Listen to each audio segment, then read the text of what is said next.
The big day is here. It is free agency. It starts in 30 minutes. So let's get you ready with the big news for the Orlando Magic, what's possible, what their plans are, and answer your questions as we prepare to react live to the first moments of free agency. It is June 30th. It is time for Locked On Magic Live.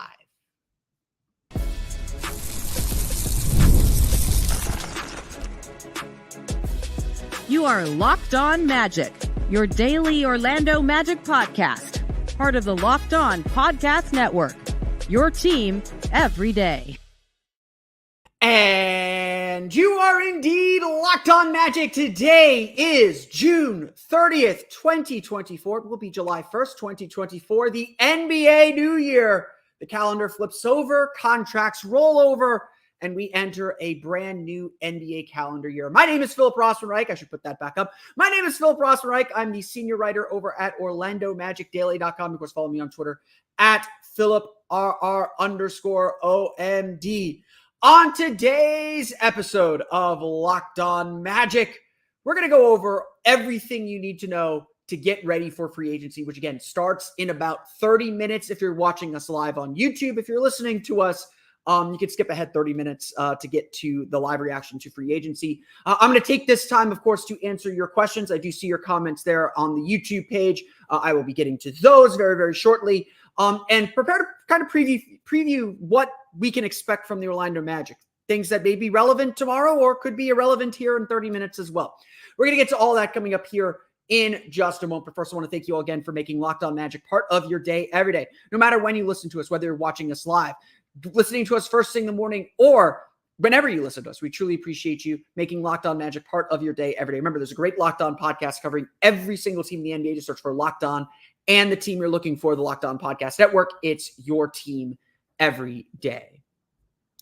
Today's episode of Locked On Magic is brought to you by FanDuel. Make every moment more as the playoffs have wound down, as sports, except for baseball and soccer, go dormant. This summer, FanDuel is hooking up all customers with a boost or a bonus. Daily, that's right, there's something for everyone every day, all summer long. Visit FanDuel.com/lockedon to get started. That's what I get for going off script. Obviously, let's just address the elephant in the room first.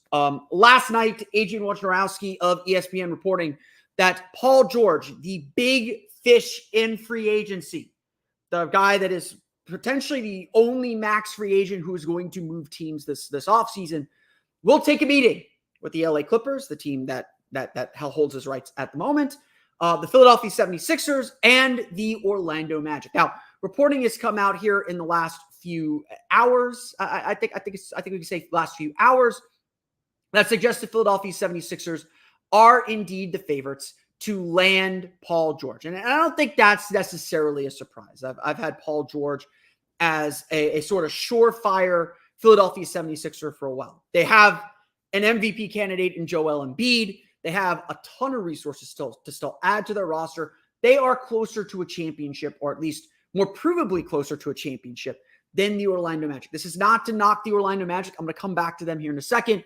But it always felt like the Magic weren't quite ready to fully commit to everything Paul George is.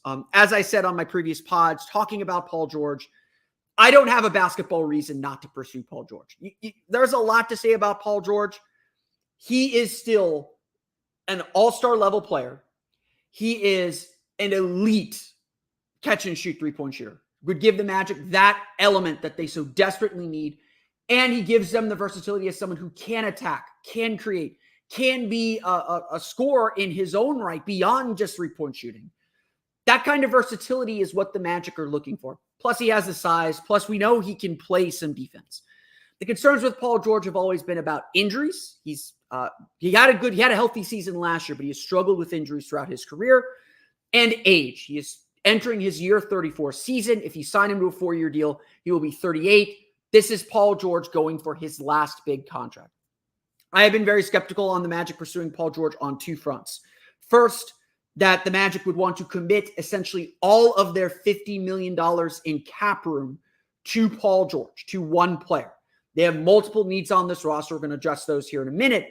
But the Magic have multiple needs on their roster. I don't think they can fully commit to one player and maintain the depth that has been the hallmark of this team over the last several years.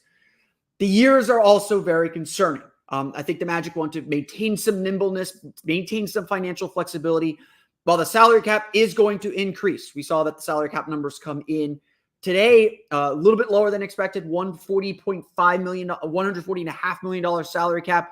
Next year's cap will jump up to $154. They are anticipating a 10% raise in the salary cap because of the new TV deal. But the Magic will also be paying Franz Wagner, Paolo Banchero, and Jalen Suggs over the next 2 years. I think the Magic want to maintain some financial flexibility. We'll get to some strategies here in our next segment. So as much excitement as there is, and I'll dip into the comments here in a minute. As much excitement as there is about Paul George and the potential of Paul George, I don't think he is the right move for this team at the moment. But that's not the point of all this, is it? That's not the point of the report that came out from Woj yesterday. I think a lot of Magic fans have been potentially excited about the potential of bringing in Paul George. Someone's going to pay him the money. It's who's going to give him the max. Is he going to convince Philadelphia to give him essentially a $200 million deal, $200 million, 4 years? The Magic may not. The point of it is, though, the Magic are in the room. And this is the important thing to think about as we get out into free agency and get out into this transaction window. Jeff Weltman said, I believe he said it after the season. If he didn't say it, he said it Monday before the draft. There are now doors open for the Orlando Magic that have not been open before. There are now conversations this team can have with agents, with free agents, with people around the league that they have not been able to have really in a decade. Think about this. The Orlando Magic had this much cap room last year. They had a ton of cap room last year. And all they could really manage, and the potential, like everyone could see, Paolo Banchero is going to be an all-star very, very soon.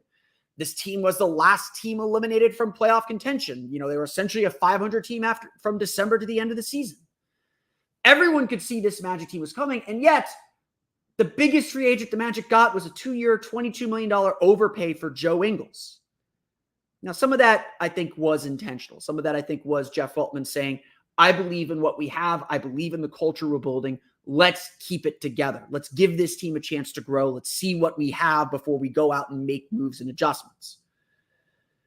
But now things have changed. Paolo Banchero is an all-star. And the way that he performed in the playoffs, averaging 28 points per game, 3 30-point games in the playoffs, a 34-point outing 38-point outing in Game 7. The Magic getting to a Game 7 in a first-round playoff series with this young team, that served notice around the league. That told everyone around the league the Magic are ready to win. It opened those doors. It opened the door for the Magic to have this conversation with Paul George, because the Detroit Pistons have just as much cap room as the Magic do. The Detroit Pistons aren't having conversations with anybody. Maybe they'll jump in, splash put a big brown sack with a dollar sign on it in front of Isaiah Hartenstein and say, please come here. But any player who is serious about winning, no offense to our friends at Locked On Pistons, no one who's serious about winning is going to go visit the Detroit Pistons right now.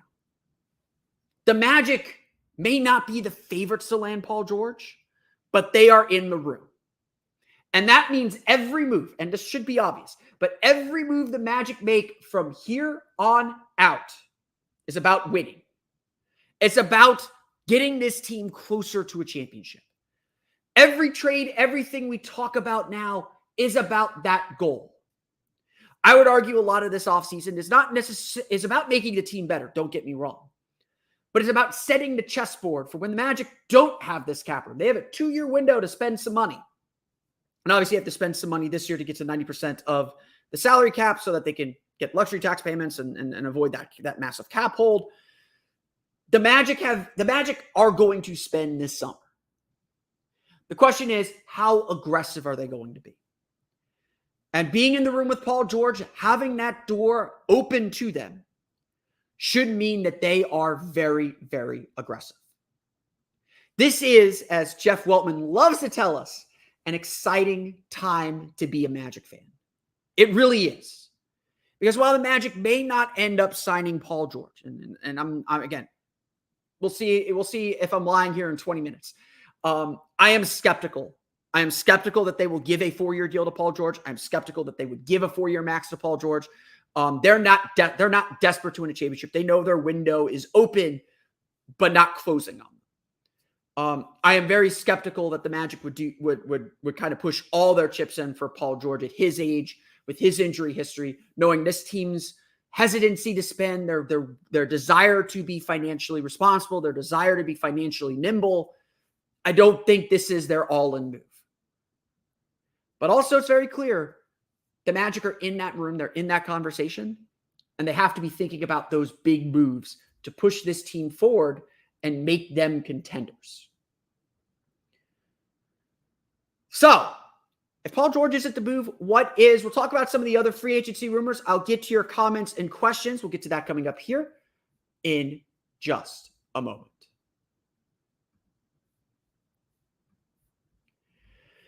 But first, today's episode of Locked On Magic is brought to you by our friends at FanDuel. Look, summer is not the best time in sports unless you're a big baseball fan. And if you're a big baseball fan, then it is a great time in sports. But NBA's done, NHL's done, NFL is on the horizon, college football is not happening, no college basketball. Summer can be a little bit empty when it comes to us sports fans. But FanDuel has a way to keep the sports going whenever you want. All you have to do is open the app and dream up bets anytime you are in the mood.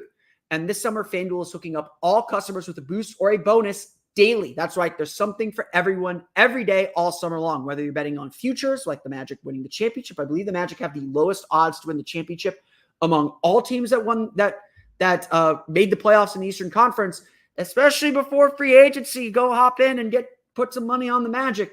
You got WNBA, of course, soccer, big soccer summer going on, and MLB. So head over to FanDuel.com/lockedon and start making the most out of your summer. FanDuel is an official sports betting partner of Major League Baseball.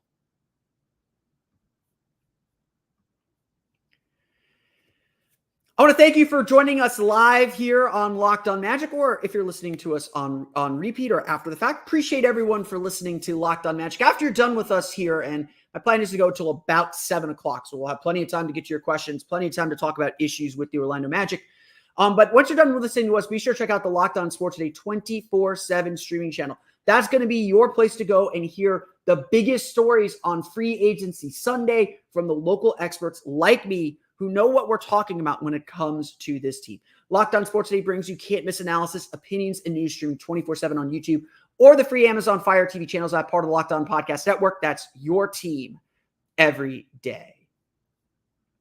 So we are doing a live show. I want to make sure I include you guys here. I want to get that big first statement out. I'm going to talk a little bit more about where the Magic go without Paul George. If they don't get Paul George, what some of the alternative plans might be, because I do think the Magic are going to be working 2, maybe 3 different tracks down here as we think about what the Magic are going to do. So we'll get to that in a minute. But let me get to some of your questions here on the YouTube, because on YouTube, and then this is YouTube exclusive, so I can check stuff going on my phone. I also have Twitter up on my computer, which I don't usually have up when I am recording, just because I don't want the distraction. So when we get to 6, the show will change very clearly when we get to 6 p.m. Eastern time here on the show. But let me get to some of your questions. Questions here. As Veron says here, not a day for conservative commentary field today. We think big, my friends. Think big. And look, I 100% agree with this. 100%. The time to think conservatively is pretty much over. Now, I don't think you'd be reckless with this. I don't think that you're reckless and just spending wildly and not thinking about the future. The Magic here, this is kind of the difference here. Philadelphia has to win immediately. Joel Embiid is a ticking clock. He's got his injuries. He's in his prime. The Sixers need to do whatever they can to win a championship this year. To me, Orlando's window is 3 to 5 years. I don't think, realistically, they're probably not winning a championship this year. So the urgency to do something big isn't as great. But having said that, the Magic are in a 2-year window to spend. We've kind of hinted at this. Everything kind of revolves around this a little bit. the Magic have this 2-year window to spend. They have this year, they have next year to spend. Because Franz Wagner, he's going to get a $35 million contract at minimum. His max is around $38 million. I calculated it out to 250 something. I did the math.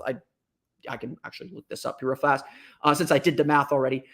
Franz Wagner will have a max contract that starts at $38.7 million. And I was wrong. His max 5-year deal, if I mathed correctly, is 5 years, $226.7 million. On top of this, Jalen Suggs, I think we can expect to get a contract somewhere in the 28 to 31, maybe $32 million range. So Franz is probably looking at 33 to 36, $37 million contract. Jalen Suggs in that 28 to 32 range. Paolo's max is gonna end up being like 42 million on that first year. Don't worry about the raw numbers. More important is the percentage of the cap. $38 million is 25% of next year's projected cap. So this is something that's hanging in the background. And this is why the Magic not only have to spend to hit the salary floor, this year, they have to spend because this is the chessboard they're going to have when they hit title contention. If this isn't the year to be title contenders, this is kind of, to me, sorry, this is going to sound conservative, Varum. To me, this season is about continuing to establish who you are. It's to repeat what you did this season. Repeat and improve. You want to improve. Don't get me wrong. You want to improve. But the Magic got to prove they can do it all again. That they can be a top defensive team again. That they can kind of take this next step, or that they can say, okay, we are established as a playoff team and we're getting better. That's to me what this season is more about. Now, obviously, you want to get better. If there's a chance to make the conference finals like Indiana did, you do that. This is about establishing your pecking order and about setting the table for those trades that you're going to be able to make when you don't have salary cap room anymore, when you are capped out, when you are dancing with the first apron, when you are maybe dancing with the second apron. And again, that's why I think throwing all your money at Paul George isn't the right idea, but it does mean they should still be aggressive. They should still be aggressive to find needs. It doesn't necessarily have to be a free agent. They can use their cap space in trades. I'd put CJ McCollum on my list. I'd put Anthony Simons on my list. I'd put Darius Garland, I think, has been a name that a lot of people have liked. I'd be calling Washington about Malcolm Brogdon. We will see what the Magic ultimately do. But I do agree, it is a day to think big. It's a day to be aggressive, to fulfill needs and the like. But having said that, I still think the Magic, are in a position where they want to find players that fit their culture and fit their identity. I think, again, like I said, I think this season is as much about hardening the team's identity and culture and place in line as much as it is about getting better. They need to get better. Don't get me wrong. I'm not sitting here saying, oh, take a step back to take a deep breath and like reflect on what you did. No. Keep getting better. But I do think it's still about, okay, let's not sacrifice our defense to get a little bit better offensively. That might be why there might be some hesitancy to take Klay Thompson, because he's not the defender he used to be. I still think he's a pretty good defender, and you got Jalen Suggs next to him, so that'll help. But that might be why the Magic aren't as interested in Tyus Jones as a lot of fans were, because Tyus Jones is not a good defender. He's on the small side. It might be why the Magic aren't as interested in Anthony Simons as fans are, because while Simons is an excellent offensive player, he's never been asked to defend a day in his life. So maybe you bring him in here, you have confidence that he will fit the defensive culture with a team that will teach him that defense. And if you believe that, go get Anthony Simons. He'd be a great fit in this team, fits the timeline, relatively priced well at $25 million, around $25 million a year. You know, if you believe that, you go for him. To me, that's kind of where I stand. Let's move on to a couple other questions here. I want to make sure I get them all, get to as many of them as I can. Janine Richmond says here, hey, Phil, hold the Magic. Should the Magic sign PG to the max, how does that impact the rest of our players and the Magic's ability to add any other players? The Orlando Magic have roughly $50 million in cap room. If the Magic were to offer Paul George and max, I believe that would take up, if not all of that cap room, a significant amount. So you're looking at essentially spending all of your money on Paul George. And then you'd have only the room mid-level exception, which is about $8 million to add a player. A lot of us have suspected the Magic declined the option on Mo Wagner's contract. with the intent of bringing him back for virtually the same amount, giving him a new deal, like a 2-year, $17 million deal, giving a little bit of extra money on the back end of that deal to bring him back, but use that cap room to bring him back. That would be the only tool left for the Magic. So you'd have to enter the trade market, and then you don't have a lot. You don't have a lot of leeway. I found when I was doing the Locked On mock draft that there wasn't a lot of room to make trades. I had a couple deals. Most of the deals that I had, no one was really interested in Cole Anthony. A lot of the deals that I had involved Wendell Carter. And the reason I didn't execute any trades in the Locked On mock draft is just I wasn't sure the Magic were going to get Isaiah Hartenstein. That eventually was what kind of slowed me down on the trade market. Is just like, I don't trust that I can beat Oklahoma City for Hartenstein and fill the rest of the needs that I have. Rest of the needs that I have. So I ended up not executing any of those deals. But to me, that's what that exercise told me, and what that exercise informed me about is that Carter, I need a center. I need a starting center. The center market is terrible. If you're not getting Isaiah Hartenstein, you cannot trade Wendell Carter. But having said that, and this is kind of plan B, if the Magic don't get Paul George, their plan is probably to go after Kentavious Caldwell-Pope and move on from there. Honestly, the Magic's plan B, if things are to be believed, Mark Stein on his Substack has been reporting that a lot of league insiders believe the Magic and the Oklahoma City Thunder are both gunning for Isaiah Hartenstein. Again, he's probably looking at a 2-year, $48 million contract, close to $50 million, close to 25 a year.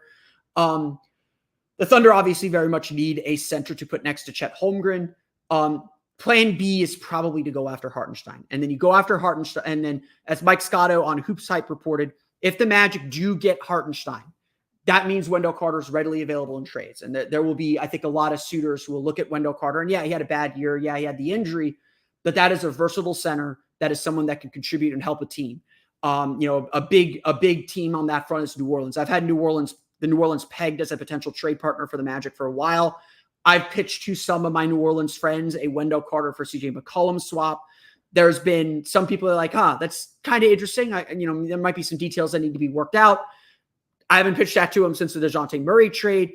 It sounds like Brandon Ingram's kind of the odd man out in that group rather than McCollum. McCollum's not a great defender, on a little bit of the small side, but I do like him because, like Jalen Suggs, he's a quasi point guard. He's not like a true point guard, but he can play, make, and pass a little bit. And he's such an excellent shooter and such an excellent off-the-ball shooter, so he would give a new element to the Magic's offense and be someone who could read defenses and help out. So there's something there. I don't know if it's something that would happen, but there's something there. But that seems to be, again, like I said, I think there's like 3 tracks the Magic are running on here as we get ready for free agency. The first is Paul George. That doesn't happen.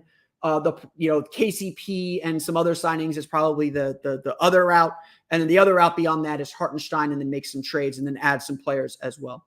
I have made, some people have asked me this, so I want to pull this up too.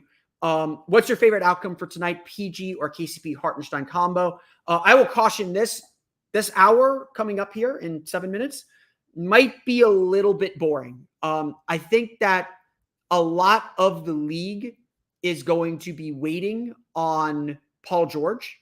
If I were Isaiah Hartenstein's agent, I would be waiting on Paul George to see if the Magic come in, if that's something that's out there.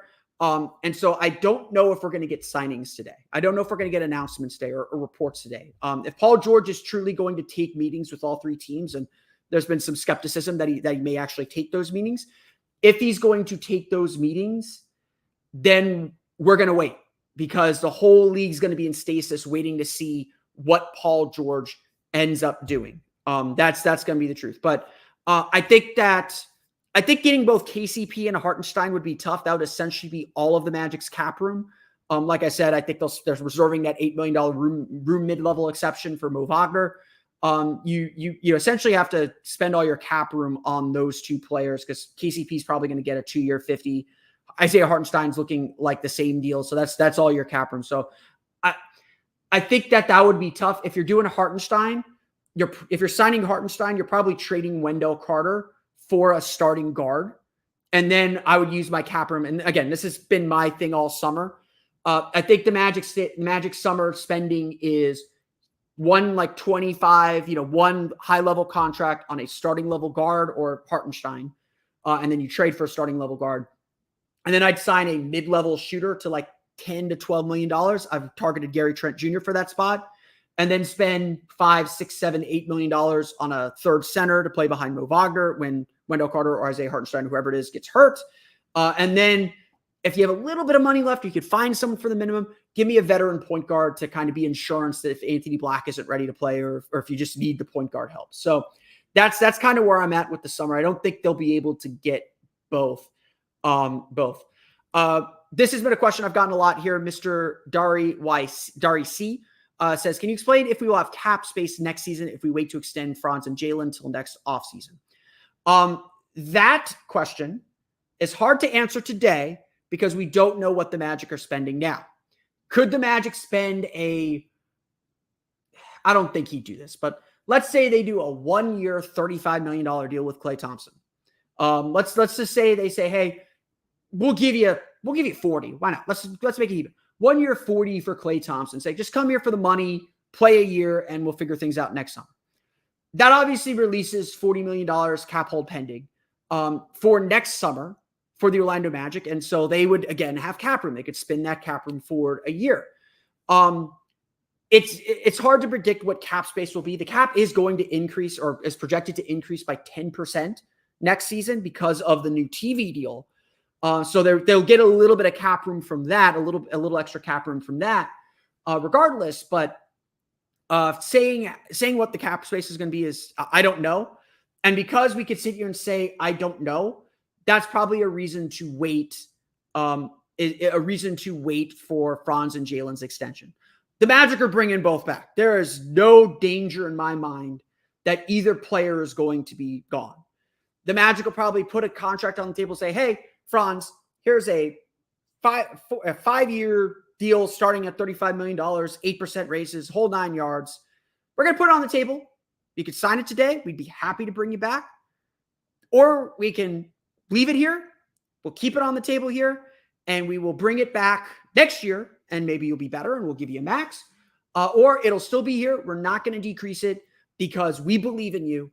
We just believe that the extra cap room is more valuable at this point. We will see what that looks like after free agency. Once free agency calms down and get these contract numbers, I will do an episode with the cap space, with what the Magic's offseason finances look like for next year. We will get to that. We will get to that next after free agency calms down. So that is definitely something that's hanging around in the background.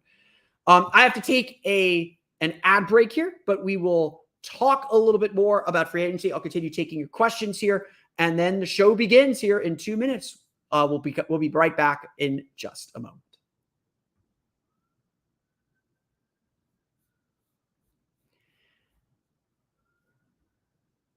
Okay, we are back at it. We're ad break free the rest of the show now. Those are out of the way. We're back at it here. We are at 5:58 p.m. Eastern time. We are 2 minutes away from free agency. I'm going to try and do my best to continue answering your questions. I do have Twitter loaded up to try and keep track of everything that is going down. Ramona Shelburne reporting James Harden will return to the Clippers on a 2-year, $70 million deal. So there goes that dream for the Lakers and LeBron. We will see what ends up happening here in just a moment. Of course. So we'll keep, I'll be trying to keep track. If you can in the comments, just drop in what's going on too, because I will probably be following that as well. Let me just make sure I know where I'm at here. Let me get back to your questions. Janine Richmond asks, what are your realistic free agent targets for the Magic? I think Paul, and look, I don't think the Magic would take this meeting if they didn't think they had a real shot at Paul George. Maybe it's posturing. Maybe it's the agent saying something. It does feel like Paul George is it feels like Paul George's camp is trying to get the Clippers to give him that max and give him the money that he wants. They've been balking at it. There's been reports that both Philadelphia and Orlando would offer the max.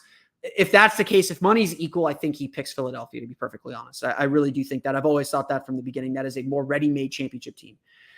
I think that Kentavious Caldwell-Pope is a real option for the Magic. 2-year, $50 million deal, sort of like a juiced-up Joe Ingles contract.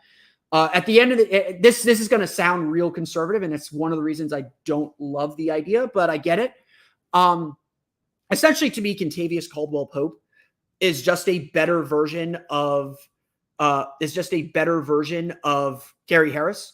They took about the same number of 3-pointers. They, KCP shot a better percentage. KCP is a better, bigger defender than Gary Harris is. And I think his defense has been underrated a little bit in this process. But he doesn't move the needle significantly. Essentially, the Magic would be bringing back, the Magic would get better. Like KCP would be a better player. But they'd be essentially the same team as they were last year. So on the continuity front, it feels like that fits what the Magic typically do. I do think he's a realistic target. I think, again, my ideal summer has been add a shooter off the bench, a Gary Trent Jr. or Buddy Hield. I think you could get Buddy Hield very cheap, probably at the mid, less than the mid level, probably at the taxpayer, at the mid level too, at around $8 million. If you wanted to kind of price him at that point. I do think that that's a realistic target. And then on the center front, I've had Jalen Smith. I've been interested in the idea of Andre Drummond for some reason, even though he's not much of an offensive player. Ultimately, I do think the Magic are going to bring back Goga Bitadze on like a 2-year, $10 million deal. I think they'll pay him a hometown bonus to come back and play that third center role if that's what he wants to do. I haven't looked at the guards, at the kind of deep well of guards, but I think you can wait till the end of the summer on that. Let's go through. Let me go through some of these comments here. So I apologize for that. Can we get in a 3-team deal with NOLA that can we get Simons in a 3-team deal with NOLA that involves Wendell Carter Jr.? That is absolutely possible. I kind of joke with people that fake trades are difficult to make anyway. 3-team trades are even more difficult to make. But there is something there. I don't think Portland is as interested in Wendell Carter as they used to be because they drafted Donovan Clingan. They're obviously moving DeAndre Ayton around, perhaps. So DeAndre Ayton and Robert Williams both seem very available. I would not touch DeAndre Ayton. I am mildly interested in Robert Williams, but only with a good insurance policy on the third center option. But yeah, I think that's definitely an option. Like I said, I think that Anthony Simons is interesting. It is worth exploring. It is worth discussing. I'm sure it has been discussed. I don't think he is a Magic type player. And again, I think this is a fair criticism because this summer is about risk. What risks are you willing to tolerate? What risks are you willing to make to kind of disrupt and change the chemistry on this team? And I think that part is very underrated about this team's success is how well everyone liked each other and how invested everyone was, not only in each other, but in the project as a whole. Mo Wagner said this all along. This past season didn't exist just because of what we've done this season. This season existed because of 3 years of work we put together, 3 years of working together. And I think that really meant something. So the Magic have to ask themselves, like, what can we gamble on a little bit here? What can we, maybe say, what can we be worse at to be better at something else? I think Anthony Simons' defensive questions make it really hard to say, okay, we need to improve our shooting and playmaking. Simons checks those boxes, but are we giving up too much defensively? And I think that's ultimately the question I think that we have. A couple people commenting as well about Klay Thompson. I don't think the Magic are completely out of the Klay Thompson sweepstakes. I have been very skeptical, though, of not of the interest. I think there's interest there. But again, same deal as Paul George. I don't think they're willing to pay the money. Klay Thompson coming all the way out east, I think would be, I think that is something that's real about him. I think he's a little bit hesitant on that. And again, these high-level free agents, they want to compete for championships. Klay Thompson is a champion. They want to compete for champions. And that is, to me, that is not where the Magic are at. They're close. I don't think we're as far away as we think. I think it's a year or two away. But I don't think we're there yet. I want to add one more point. I think this is a really, really important point to add before I get to the next question. Again, I am keeping an eye on Twitter as well to see what news comes down. Looks like Kevin Love finalizing a 2-year, $8 million deal with the Heat. Again, stuff that I think we all kind of expected. Why am I not seeing Shams here? Did I not?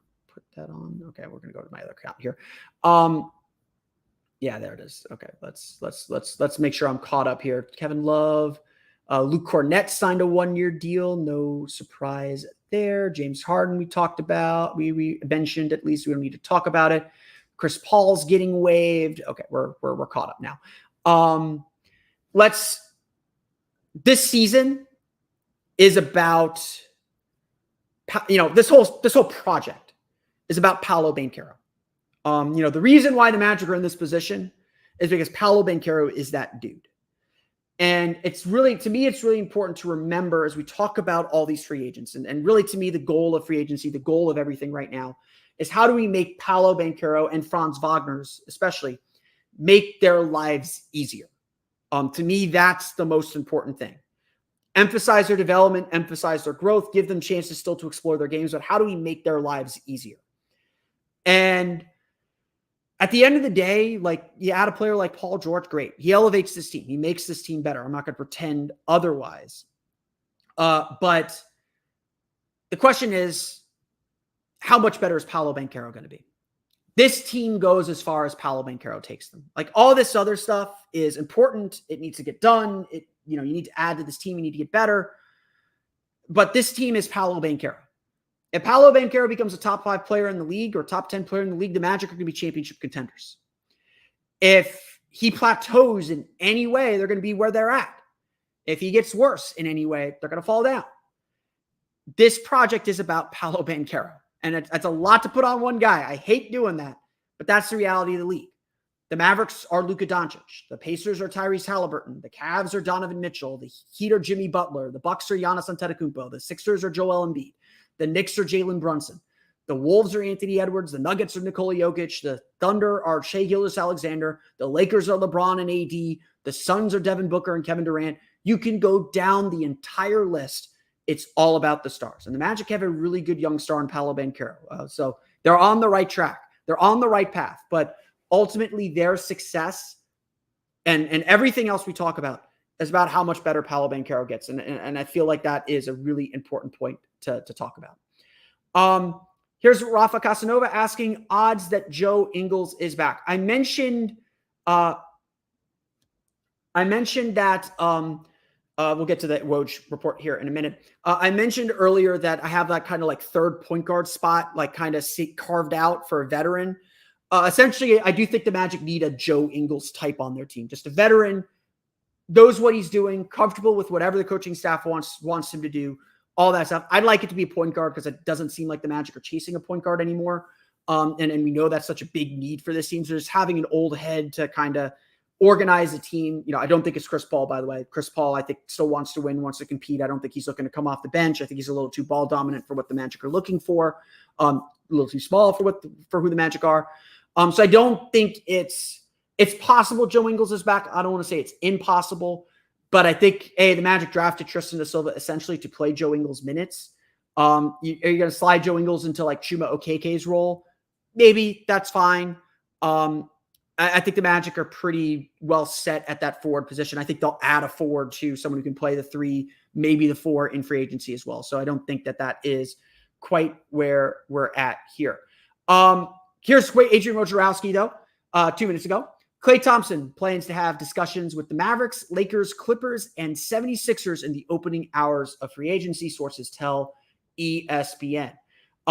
Notably, the Magic are not on that list. I do think it does very much sound like the Klay Thompson saga and chase has ended. I noted yesterday, Anthony Slater of The Athletic did not mention the Orlando Magic in his article about Klay Thompson and what they could do. And so I'm not so surprised that the Magic are not in on Klay Thompson again. I think the age, the contract length, being a contender, you look at that list of teams that he's talking to. Let me pull it up one more time, and let me pull up one more time. Dallas, the Lakers, Clippers, and 76ers. Sixers, we were just talking about them and Paul George. Very, very good chance. There's a good chance that they're going to end up with both Klay and Paul George, and that's a really dangerous team then. Again, that's what I mean. They're closer to winning a championship. Joel Embiid is a better player right now than Paolo Banchero. But Dallas obviously went to the finals. Clippers are the Clippers. High-level player in Kawhi Leonard, high-level player in James Harden still. Lakers are the Lakers with LeBron and AD. Like that's still a very dangerous team. So not so surprised the Magic are kind of out on Klay Thompson. Let's get a draft question in. Payson asks, Philip, do you think De Silva could be this year's Jaime Jaquez? I have actually called him that. I've said, this is a player who is a veteran. Jaime Jaquez stayed at UCLA for all 4 years, very successful run at UCLA, came in and very much understood immediately what he had to do. Very smart player, very versatile player, kind of a sneaky athlete. I definitely think that there is a comparison between those two players. Sorry, I'm looking at my phone. I think that there is very much a comparison between those two players, both in how they operate and how they kind of approach the game, their experience level, their skill level. I think that's very much a very apt comparison. It was actually one of the reasons I really liked De Silva. It's not just this. I thought I loved his skill set. I think his skills are very translatable to the NBA. I think that he will be able to kind of find a fit with the team as he grows and learns. I love, like, if you can't tell, I really like the pick of Tristan De Silva. I think he's a really, really good player. Checks every box the Magic want. He's kind of what they thought Chuma Okeke was going to be. And Chuma was younger, but De Silva just does everything the Magic like. Again, the Magic's philosophy, and this goes into free agency as well and what the Magic are looking for.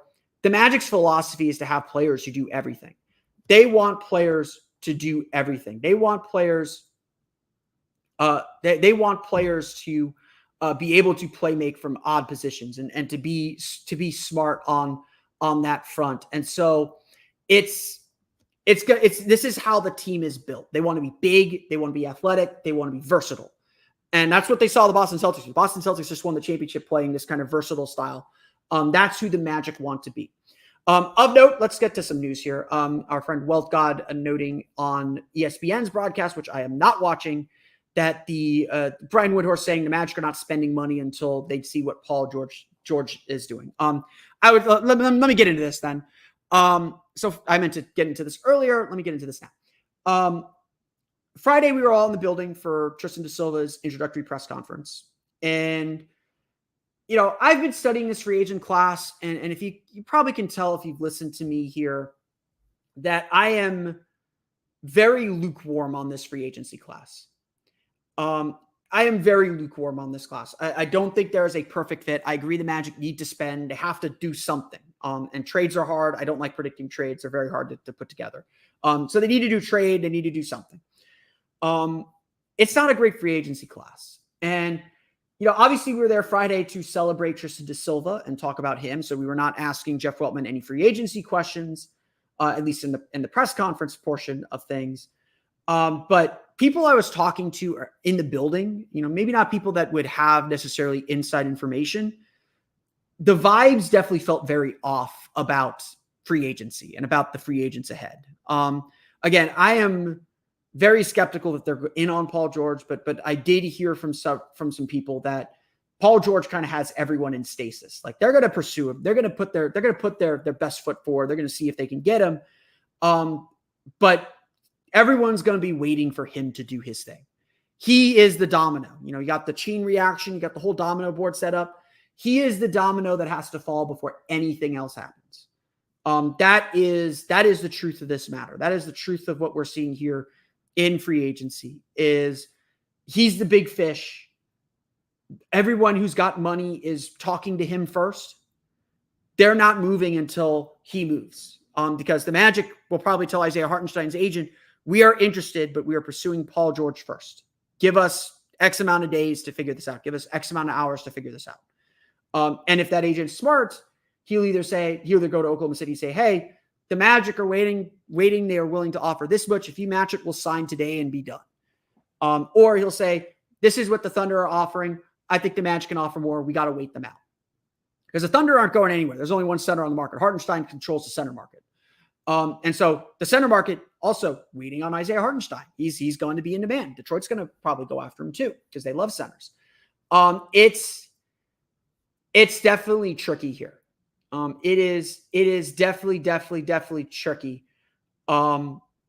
Because everything is waiting on this. You're hearing it here now. You're kind of seeing it come out now. Everybody's waiting on Paul George. So again, like I said, we're 15 minutes in. We've had some small signings, some expected signings. get reported. Nothing's official till July 6th or 7th. It's slow this year because Paul George sounds like he's gonna make his decision here. He's gonna weigh some things. Let's get back to some questions. Then I want to make sure I get to that. Des10 for greatness asks, Philip, any chance we make a trade for Trae Young? I have always been doubtful of any Magic interest in Trae Young. He is not a good defender. Even if he is a defender who's trying, and I do think he gets a little bit of a bad rap as a defender, he is on the small side. I also think he's just not the kind of point guard the Magic are looking for. The Magic are not looking for a point guard that dominates the ball. They got Paolo Banchero. They love Paolo Banchero. Part of what they're developing Paolo Banchero is he can be a lead playmaker, that he can be a triple-double. I don't think he'll be averaging a triple-double guy, but getting a triple-double should not be rare for Paolo Banchero. Him averaging 5 assists per game in the playoffs, ignore the turnovers for now. That's part of the growing pains. Honestly, I remember watching those turnovers in the playoffs, and for the most part, there are some silly ones in there, but for the most part, I was like, those are turnovers I'm fine Paolo making because he's being aggressive. He's trying to keep others involved. He's trying to read the defense. He's dealing with a lot of stuff there. That's who the Magic want him to grow into. They want Franz to keep increasing his turnovers. They want playmakers at every position. And Trae Young needs the ball in his hands. I think honestly, the Trae Young, DeJounte Murray experience. Trae Young is this generation's Allen Iverson. And he's not Allen Iverson. Allen Iverson's a better player. But I always believe that, Allen Iverson is the system. He is the only player.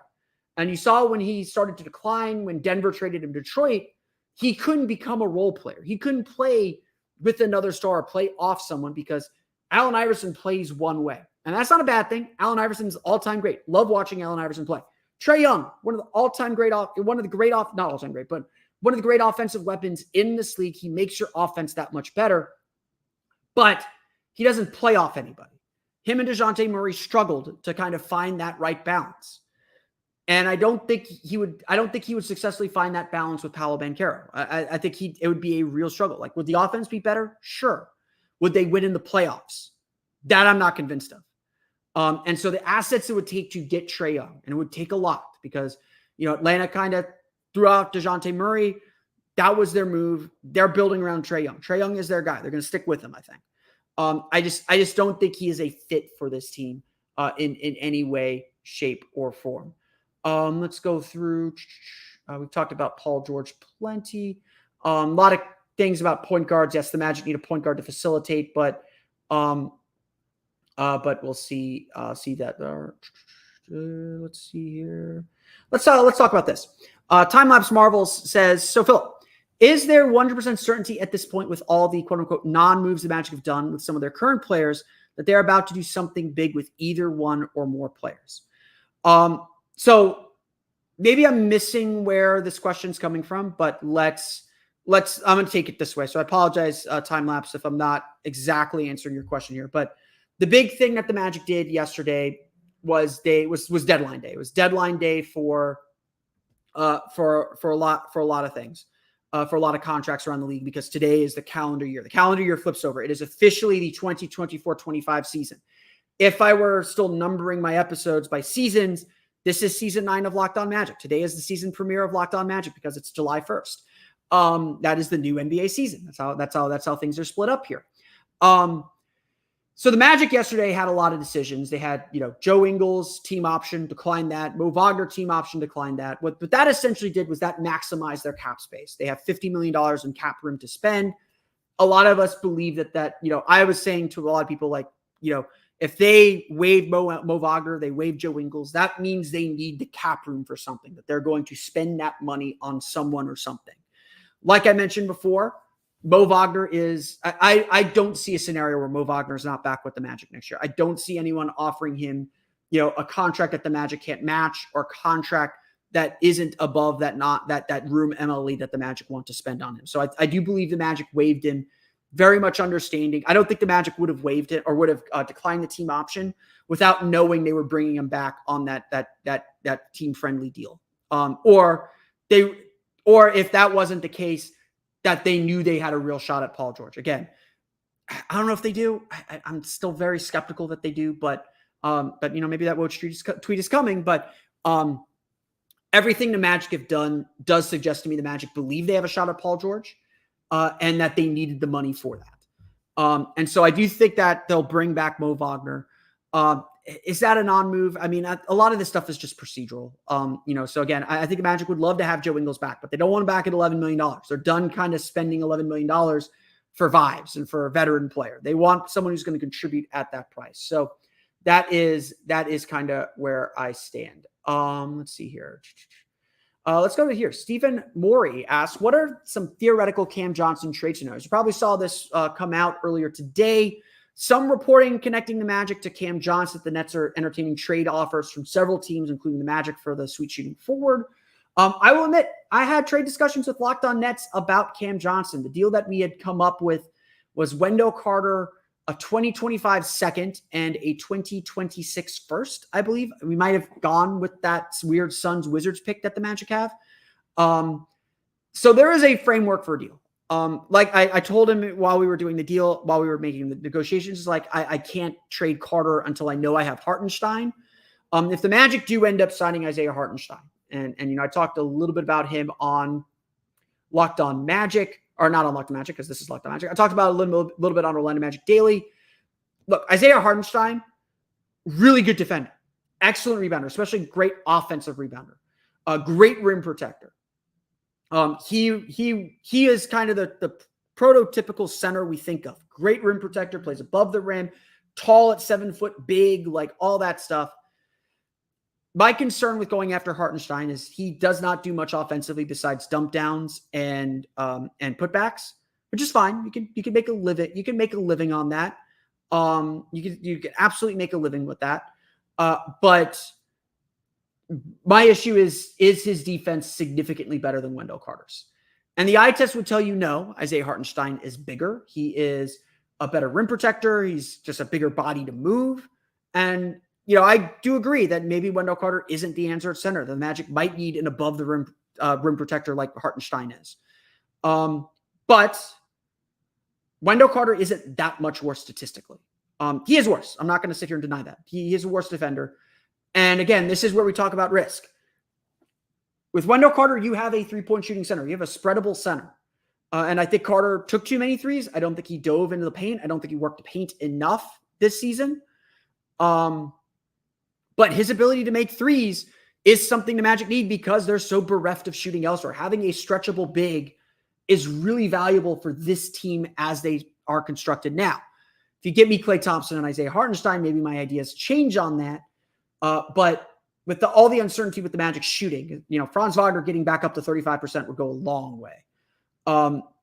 It's tough. So I've been I think any trade involving the Magic, the market wants them to trade Jonathan Isaac for anything significant. The market wants them to trade Jalen Suggs for anything significant, and the Magic don't want to do that. I think any trade involving the Magic involves Wendell Carter. So if the Magic have a trade in place, if the Magic do have something for Cameron Johnson or for an Anthony Simons or for whoever, that means they got to get Isaiah Hartenstein first. All of it's contingent on signing a starting caliber center like Isaiah Hartenstein. And like we're kind of seeing now, I think we can all assume this at this point. Plan A for the Orlando Magic is to get Paul George. They are sitting on Paul George first. And they will wait for Paul George first. Right or wrong, they will wait for Paul George first. And that's, again, we're 24 minutes into free agency right now. And very little of significance has happened. And I'm scrolling through Twitter as I'm talking about this. And people are like, come on, do something. Free agency's boring. Why has nothing happened? It's because Paul George is taking meetings. Everybody is waiting on Paul George. We will be talking about Paul George all week, regardless of whether the Magic actually have a shot at him or not, because everyone is waiting for the big fish. Everyone is waiting for the big player to happen first. And so I think that is part of the question as well. I want to get to this question. This is a good question coming up here that came about 30 minutes ago. So I'm about 30 minutes behind on questions. So I do apologize. I'm trying to catch up here. to your comments and questions. So keep putting them in there. Keep putting your comments in. I will get to them here very shortly. Jewel McQueen asks, give AB a chance to prove himself. He's still a rookie. He needs to develop. I know he has potential, so I'm willing to give him a chance to show what he can do at point guard. And I completely agree with this, Jewel. One of the more important things the Magic can do this summer or this season is make sure there is a path for Anthony Black as well as Jet Howard to play, or at least to compete for playing time. They both had rookie years. They both learned a lot by watching. AB got some run, showed some promise. Now it's about, okay, let's give him a defined role. Let's give him those Markelle Fultz minutes. Like literally, he's replacing Markelle Fultz. Someone earlier asked, what's Markelle Fultz going to get? It sounds like he's going to get the non-taxpayer MLE, which is about $5 million. So he's probably looking at maybe a 2-year 11 or just straight up 1 year 5 or 1 year 6 to kind of prove that he's healthy and get some playing time. It does feel like there is a little bit of a market for him. But again, we're going to watch some of these big money guys go first before we get to some of the smaller players on the market. But the Magic should absolutely be investing in Anthony Black. If anything, if Orlando is hesitant to go after a point guard, it's probably either A, they don't like the point guards available, or B, they really think Anthony Black's about to make a good sophomore leap, or they think Anthony Black is going to be someone that can help fill that gap and fill that role for this team. I think that is very, very possible. I loved what Anthony Black did last year. I thought that Anthony Black deserved more looks than he did last year. There were definitely stretches where he was better than Markelle Fultz. And Markelle Fultz just has trust. He's a veteran. He knows what he's doing. AB had his worst game in the worst spot. He played that game against the Knicks, that humongous game back in February that we all thought was like, okay, this is, we're playing New York and Indiana on back-to-back games. This is a playoff test. And we hyped it up as such. And they didn't perform. And I remember watching that game, and Jalen Brunson was just going to town on Anthony Black, and he looked scared. Like he looked like a rookie for the first time all year. And I think he lost a lot of trust with the coaching staff after that. Fair or not, I think they were like, he's not ready. We can't depend on him in these big moments to step in these big moments. Now, if I have a criticism for Jamal Mosley, I don't have much criticism for Jamal Mosley last year, but if I have a criticism for him, I do think he should have been doing more to prep the team for the playoffs. And by that, I mean, play Anthony Black occasionally. Give him, every 5 games, he gets to play Markelle Fultz's minutes. Give him that look. Just kind of dip his toes in the water a little bit. Just keep him fresh, keep him motivated. Same thing with Goga Bitadze and Mo Wagner. Those players were not options in the playoffs because we hadn't seen either of them since February. And so I think planning that out a little bit, especially if the Magic have the kind of depth that we're hoping they're going to have this year, where like all 12 players should play. And again, rookies and young players, getting extra leeway on that. We got to see these guys play because they're big parts of this team's future. I absolutely agree that Anthony Black should get an opportunity. A good question here from Esteban Swan Esquire. PJ doesn't sign tomorrow. Do we wait to sign other players? Yes. It would appear that the Magic their plan A is to go after Paul George. Like I said, everybody is in flux. Everybody is in stasis until Paul George signs, until Paul George agrees to a deal. And so I think that is a real thing. So I do think, and I don't know when Paul George is going to decide. He may be one of those guys that says, okay, I met with everyone Sunday. I'm going to sit and talk with my team Monday. Maybe decision Tuesday, maybe decision Wednesday. Nothing can be signed on paper till July 6th. So again, or July 7th or whatever it is. So there's going to be some patience, but yeah, the Magic do have to be concerned because if they are going after Isaiah Hartenstein, the Thunder aren't going to wait. The Thunder are not going after Paul George. They probably want to get this done. They're probably nervous about their center position. They want to get this done. So that is definitely a thing. Sean Williams asking, do you expect Fultz to be back? I do not expect Markelle Fultz back. I love Markelle. Again, I talked about that kind of veteran third guard role.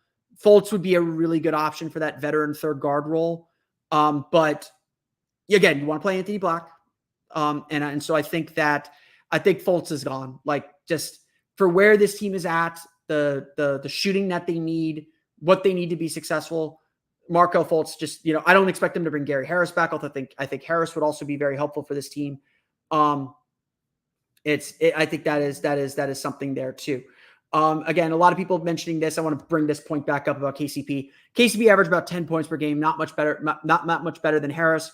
That's kind of my conclusion, but he is better than Harris. So I do want to note that he would elevate the team a little bit, but again, I agree, just not as aggressively as I think we all want them to. Essentially, if the Magic sign Kentavious Caldwell-Pope, it'll be to the Bruce Brown special, like a 2-year, $50 million deal, just an overpay on a short-term deal so that you can get out of it really quickly, maybe a team option on that second year or non-guarantee on that second year. You're really using him as trade ballast. And so this is what I'm kind of talking about with this season. This season is a little bit about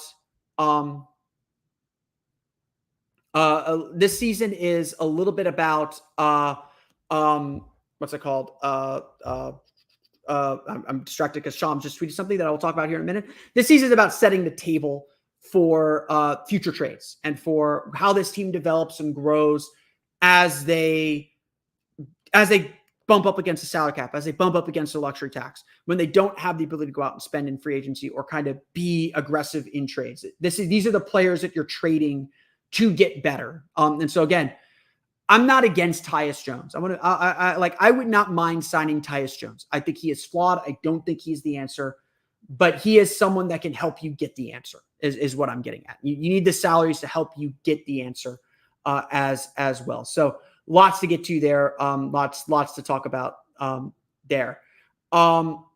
Let's go here. Shams Charania reporting just a minute ago, quote, with cap space teams, Orlando focused on wing free agents and Utah focused on current roster decisions, and Knicks working to unhard cap. Sources say the OKC Thunder are in Eugene, Oregon, set to meet with Isaiah Hartenstein. So a lot to break down there. A lot to talk about there. Let me see. Can I do this? Let's never mind.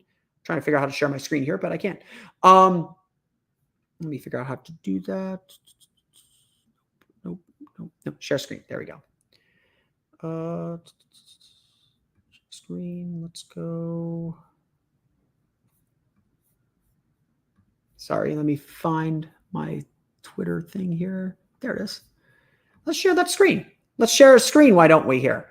Here we go. We don't want to listen to Stadium there. So there's a tweet from Shams Charania with cap space teams. Orlando focused on wing free agents and Utah focused on current roster decisions. Knicks working to unhard cap. OKC in Eugene to meet with Isaiah Hartenstein. No surprise there. Again, Oklahoma City desperately wants a big to pair with Isaiah Hartenstein. They desperately want or to pair with Chet Holmgren. They desperately want some size. They felt like they got beat up a little bit in their playoff series with Dallas, with Daniel Gafford and PJ Washington and Derek Lively especially. So no surprise there that Oklahoma City is going after Hartenstein. Orlando going after wing free agents. So that would be Paul George. That would be Kentavious Caldwell-Pope most likely. I have Gary Trent Jr. and Buddy Hield as potential bench options if that's the way the Magic want to go as well. So I do think that is part of this as well. And now I have to go back here and do this. So I do think that is part of this as well. So just some news to get down there as the Magic are active. They're doing something. Probably waiting for their meeting with Paul George. So that is part of what's going on here. Again, this is like, I'm not here to call you out, Mr. CJ Quez. I don't anticipate the Magic trying to do something to just steal headlines. Like, Paul George is a good player. Like, I know there's concern about his age. I know there's concern about his injuries. Paul George would elevate this team. Like I say this every time I talk about Paul George. The reasons I don't want to chase Paul George are not about his basketball skills.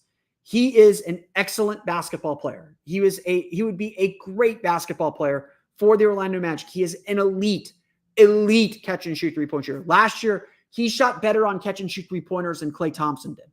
Trae Young would grab a ton of headlines. No doubt about it. Really high-level player. I don't think you'd be able to make the cap work to get all of them and then take care of your own guys next year. I mean, you can do it under the cap, but it would very much hard cap you.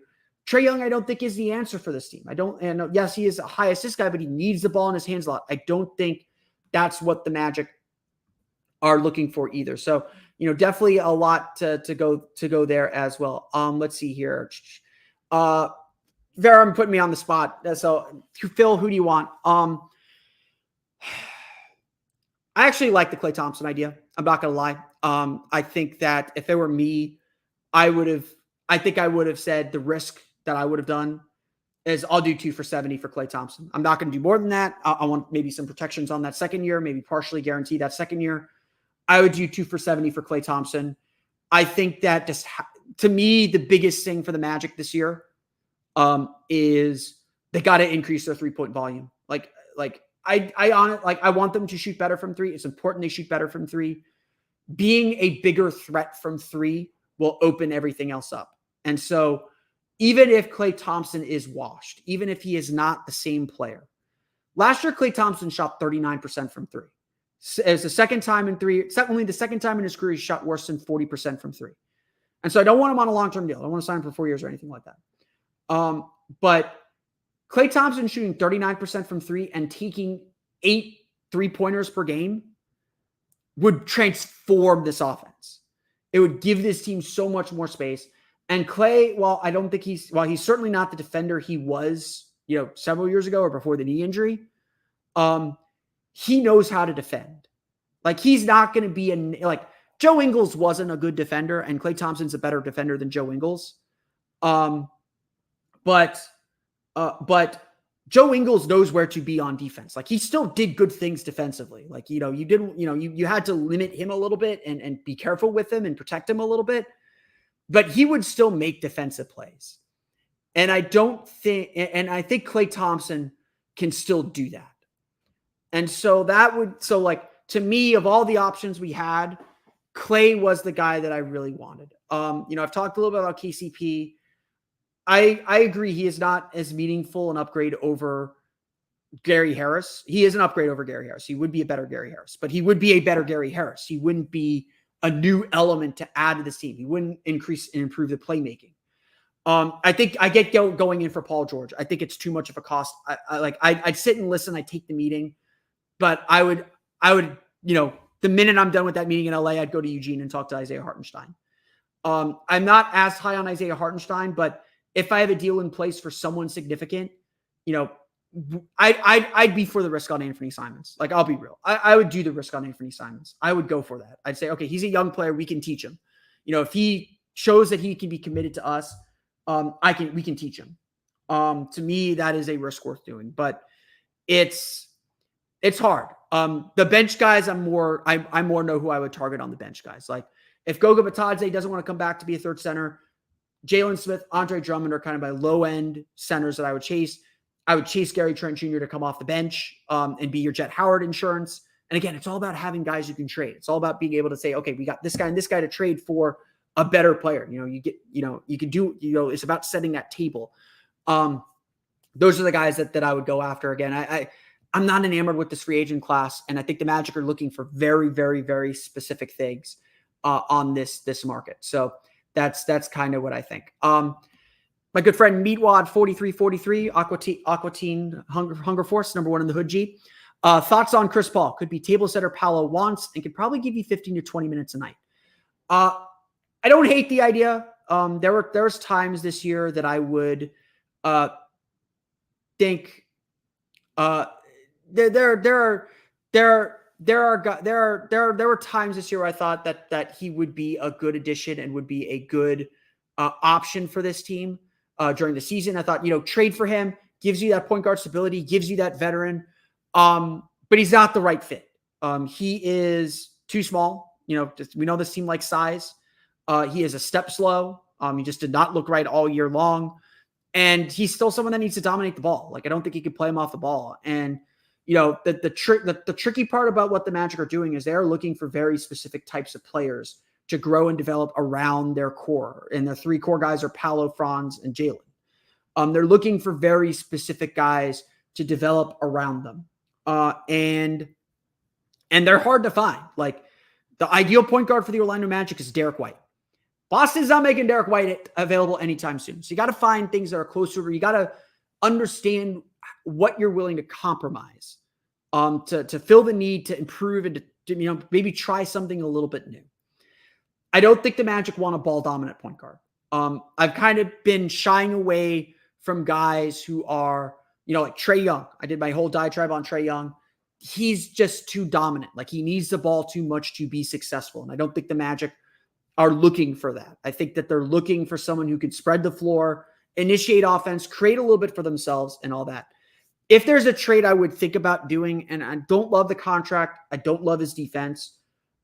I've been floating around that Wendell Carter for CJ McCollum idea, help relieve some cap pressure for the Pelicans. They obviously just got DeJounte Murray. So maybe things are a little bit different. They're not bringing Jonas Valanciunas back, so they desperately need a center. I think that is something that I would look into doing because McCollum is a quasi point guard. He can play a little point. He can pull up and create shots for himself. He doesn't need to be the guy anymore. But defensively, he's a weak spot. And again, you're thinking about the playoffs. Will this player be able to hang out in the playoffs? To me, that's the ultimate question. So that's a difficult issue. Let's see here. I want to make sure I get to, so I need to play point. I am Matthew Kinnison. I am not a point guard. I am a center. I have told several Magic coaches over the, Matthew Kinnison here asking, Philip, how much would it be to sign you to play point guard? Name your price. I am not a point guard. I have never been a point guard in my life. I have told several Magic coaches over the years, if you ever need a 6'1" center, you know where to find me. But that is me. So I think that's definitely a thing. Iceman saying, welcome to Orlando, Daniel Theis. That is not an official thing, but yeah, I could see that happening. I think that he would be a good third center to have on the roster, a veteran guy, not quite a starter anymore. I don't know if he's tough. He's kind of on the back end of it. He's certainly on the back end of his career. Here's a good one. Daniel Mortensen asking, what do you make of Welt Park's consistent praise of Jet Howard? This is definitely something that I have noted too, that they're really high on Jet Howard. I don't know if this is them just pumping his ego and saying like, look, he had a great rookie year. Like, this is them spinning his rookie year and saying, look, he had a great rookie year. He's looking really good in his workouts. He did everything we asked him to do in the G League. I think some of it is spin to say like, hey, we didn't waste a draft. We didn't waste a lottery pick last year. He did everything we asked him to. But this is not a thing that the Magic typically do. I don't think the Magic usually pump up guys like this. I do think they think Jet made some big strides last year. And the stats were okay, not great in the G League, but he played well. He got his shots up. And again, big thing for me, the Magic can't be 29th in three-point field goal attempts per game next year. They've got to take more threes. I don't care if they necessarily make a better percentage of threes. They should, but they're 24th in percentage, 15th after the All-Star break, but after January 1st, but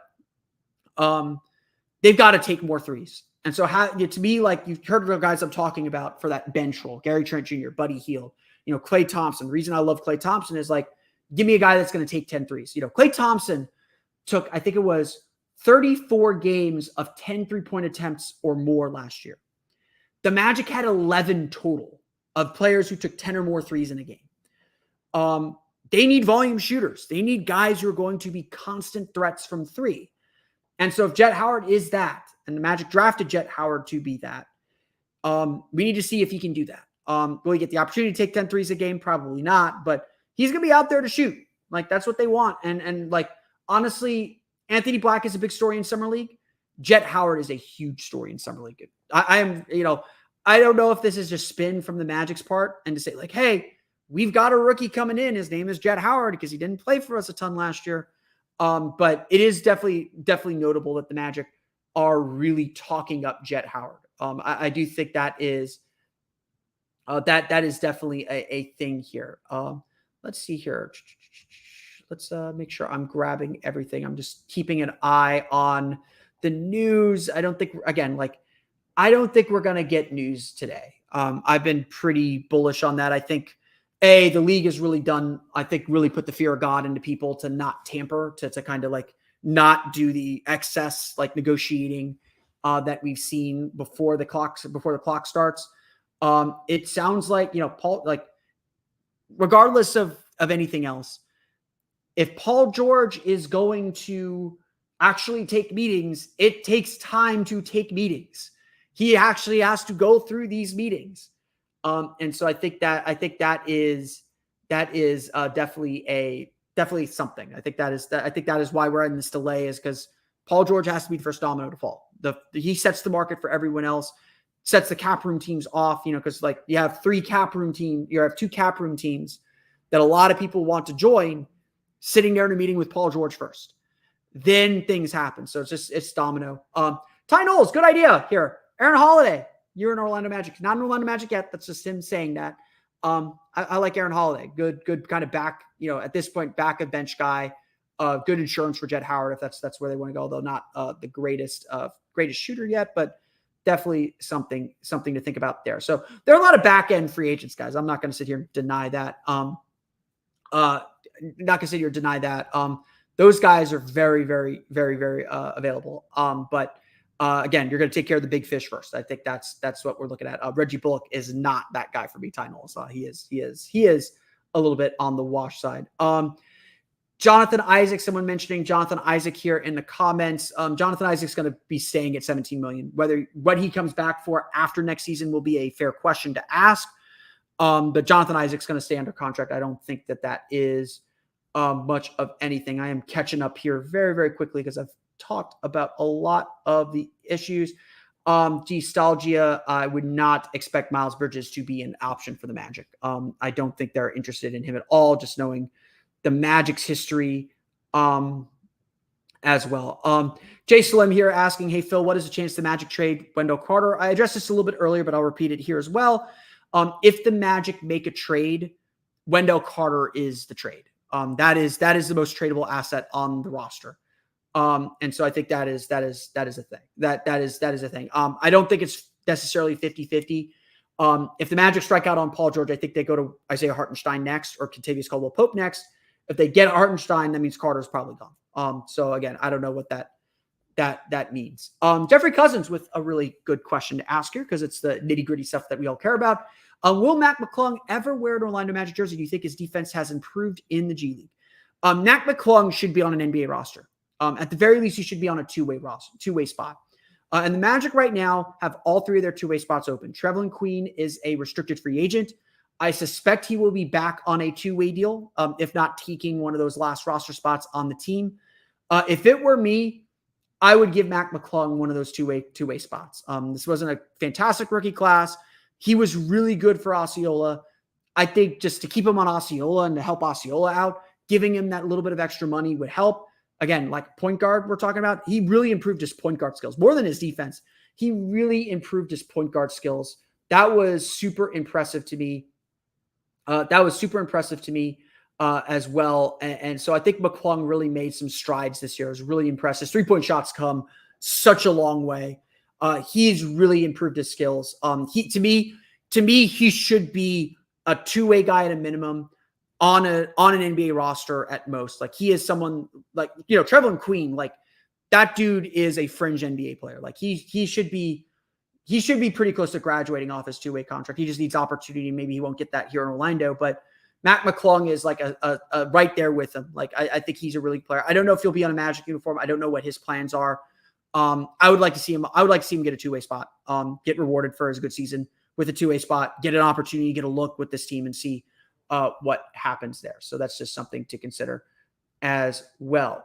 Let's see what we got. Let's see what else we got here. We talked about Wendell Carter. Someone asked me about Swerve or Osprey. I think they will keep the belt on Swerve. I think they like the young champion there with Swerve over Will Ospreay, but that'll be that. I don't know what that means. Sorry, I am catching up here because I did my 15 minutes, and so I'm catching up to all your comments. Keep bringing questions in, by the way. I am planning to stay on until at least 7. I'll probably cut off at 7. Again, like I said, the world is waiting on Paul George. The world is waiting on Paul George, and so that's why I don't think we're seeing activity quite yet. Here is a good question, a cap question. Garrett Scott Haywood asks, Phil, help me understand, how will we afford Franz and Jalen next summer if we sign a big fish this summer? So this is a cap mechanism. He's probably, you're looking at Tyrese Maxey, the clearest example of this, but essentially under the salary cap, the salary cap is a soft cap, which means you're allowed to go over the cap so long as that you're using an exception. One of the exceptions is called bird rights. The bird rights exception allows you to re-sign your own free agents. So you can always re-sign your own free, unless you're hard capped. You can always re-sign your own free agents to anything. To no matter what, you can always re-sign your own free agents and bring them back.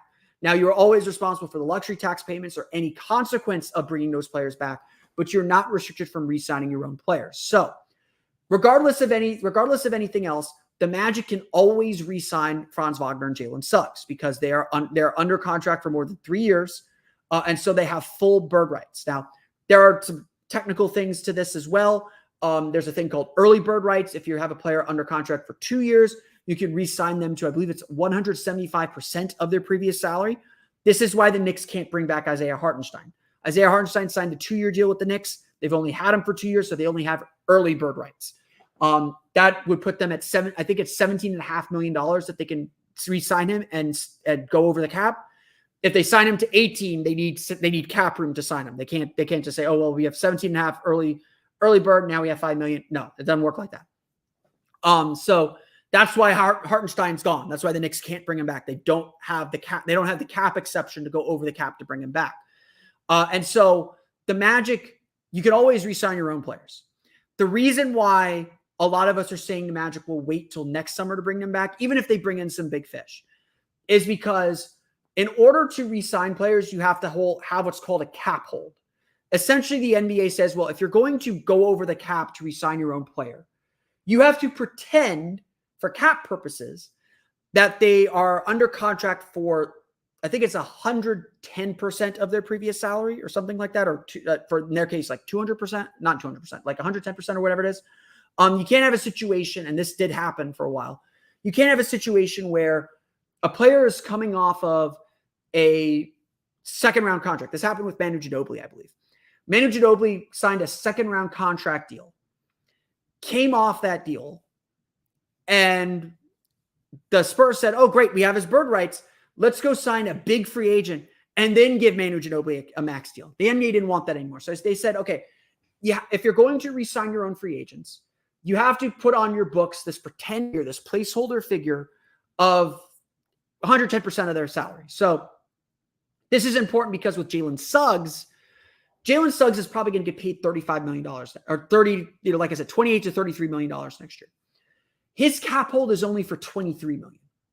So essentially, if the Magic sign him today to a new contract, they'd be throwing away $15 million of cap room. That could be really valuable. Franz Wagner's the same deal. He's going to be paid $38 million probably next year. At least, 38 is his max. His cap hold, I believe, is 32. So, $6 million difference may not be a ton. But essentially, this is why you wait. This is why the Sixers waited with Tyrese Maxey. If they signed Tyrese Maxey to a max deal, they would not be able to go after Paul George. They're only able to go after Paul George because Tyrese Maxey agreed to a deal, and none of these deals are signed yet. They're not official till July 7th. So the order you signed them in matters too. It's a weird cap mechanic. But essentially, Tyrese Maxey signed a deal that is going to pay him starting at $35 million. His cap hold is only like 18. So Philadelphia is only right now counting Tyrese Maxey for like $17, $18 million, but they're going to sign him for double that. That's why you wait. That's why you keep your cap room. You keep that flexibility because you can always go over the cap to sign your players as long as that cap hold exists on your books when you sign other players, when you fit them into your cap. You can always use bird rights as an exception, and the Magic hold bird rights on all of those players. I hope that clears that up. I think that's that is something confusing. And the salary cap is only getting more confusing right now because there's new rules under the new CBA. The apron rules are very confusing. We will get to those in due time. The Magic are not worried about apron rules right now, but we will get to those in due time. Okay, let's see what other questions we have. Here's a good one. One of the trade options. Paolo and LaVine, both Seattle guys, worked out this summer. I'm scared of his contract, but are the Magic front office. Look, the Magic appear, at least by some reports, appear willing to offer a 4-year deal to Paul George. I am very skeptical of that. I don't think the Magic would go with that Zach LaVine deal. To me, that is the desperate move. That is the move of, we need to do something. We need to be contenders. We need to take this risk. I don't think the Magic are in the risk-taking business right now. Maybe they need to be. Maybe they need to be a little bit more adventurous. Maybe they need to be a little bit more aggressive. But I don't think that's the aggression the Magic want to take. I think they should be more aggressive than Kentavious Caldwell-Pope. But I don't think they should be Zach LaVine aggressive. Because to me, that's desperate. To me, that reeks of desperation. Now, Zach LaVine would help the team. Don't get me wrong. When he is healthy, he is an excellent three-point shooter. I think he's shown that he can be a good defender and be part of good defensive teams. The health is just a major issue, and that contract is only going to get worse. That contract will be less onerous as the cap increases, but that is a bad contract. That is not a contract I would touch. But I like how this draws us into the next question. This is a good question from Jordan. And again, I apologize. I'm about 30 minutes behind on questions. So I apologize to all of you who have been waiting to have your questions answered here.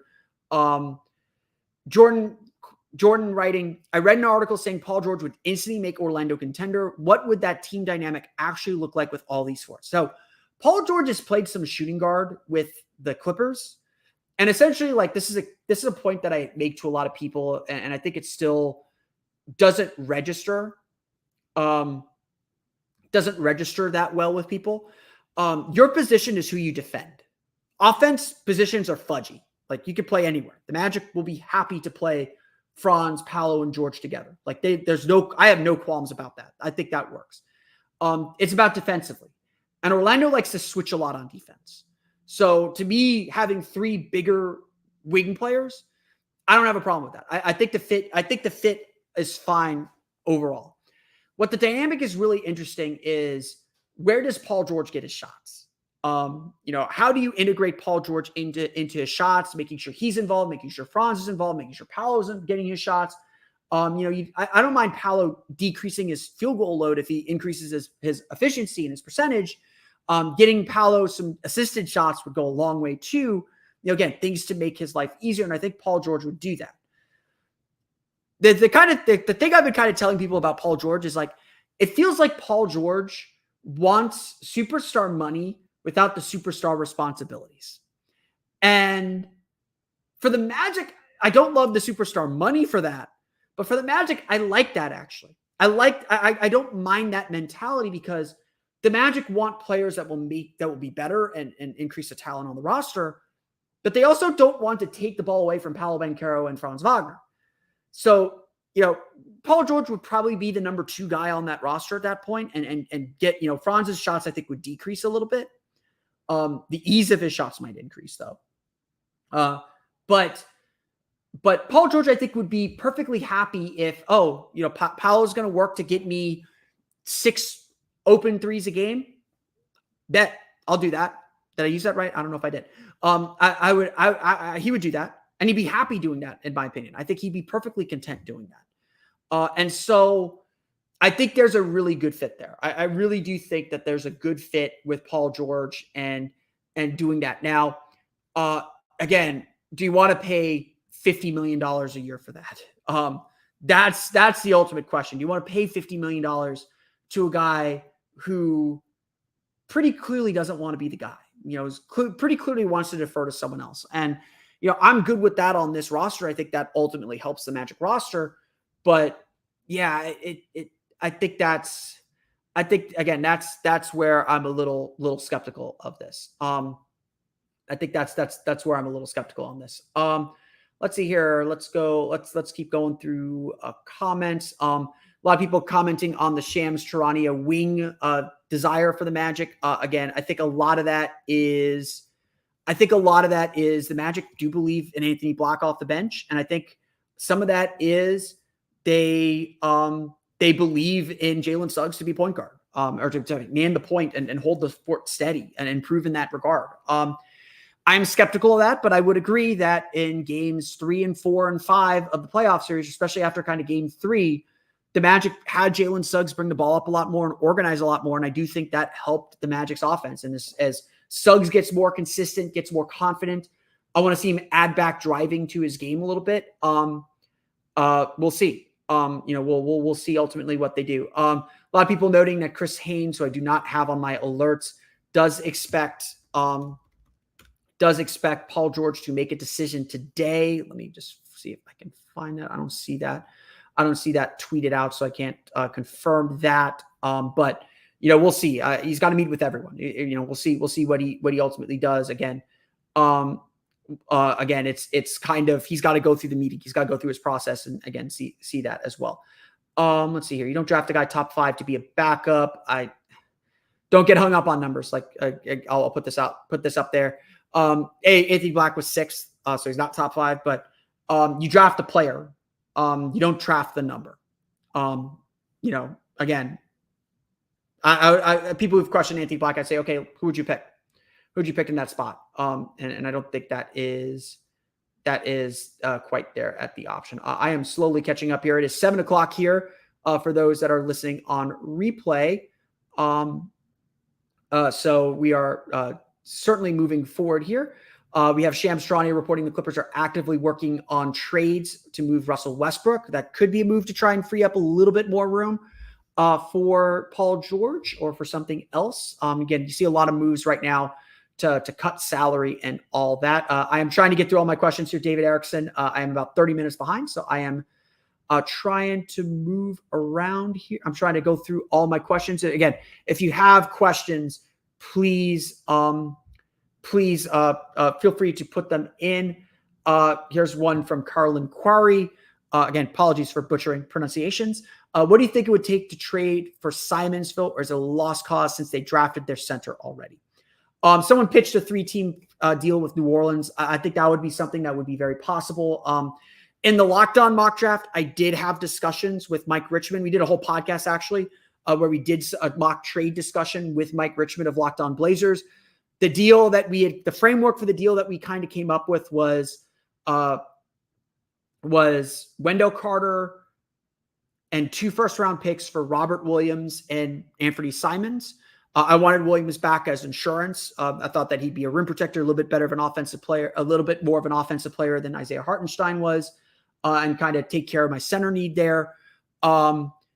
He really insisted on getting Anthony Black, and I was not willing to put Anthony Black in. And really, I think we ultimately ended up not doing the deal. And part of why we didn't do the deal is I'm not willing to put draft capital in yet. You saw what DeJounte Murray went for 3 first-round picks, essentially, with Dyson Daniels. So 4 first-round picks, essentially. You're seeing like Mikal Bridges went for 5 first-round picks. If I'm the Magic, I am hoarding my first-round picks, as much of them as I can. And I know the Denver one's going to come up here. I am hoarding my first-round picks for that big all-in move. For the players that, again, so much of this summer is about setting up the next big move, the next big trade. If I'm the Magic, I am not committing significant draft capital for Anthony Simons. And I think that's ultimately what Portland wants. They want draft capital. They're not interested in players. They didn't really want, Mike wasn't super into Cole Anthony. I don't think he was super into Wendell Carter, and I'm sure he's less into Wendell Carter now that they have Donovan Clingan. I am saving my draft capital to make the Mikal Bridges trade, to make the Rudy Gobert trade, to make the DeJounte Murray trade. I don't think the Magic are interested in DeJounte Murray at this juncture, but that's kind of what I'm saving my draft capital for. And so I do think Portland would want draft capital. I think Utah for Colin Sexton wants draft capital. And for players of that ilk, for that level, that are non-all-star level, I'm not trading anything really more than that 2025 Denver pick. And again, this is why I think the Magic are a little handicapped in trades. I don't think they're going to be super involved in trades because they don't have a lot they're willing to give up and a lot that they're willing to kind of move. Oh man, there goes the name.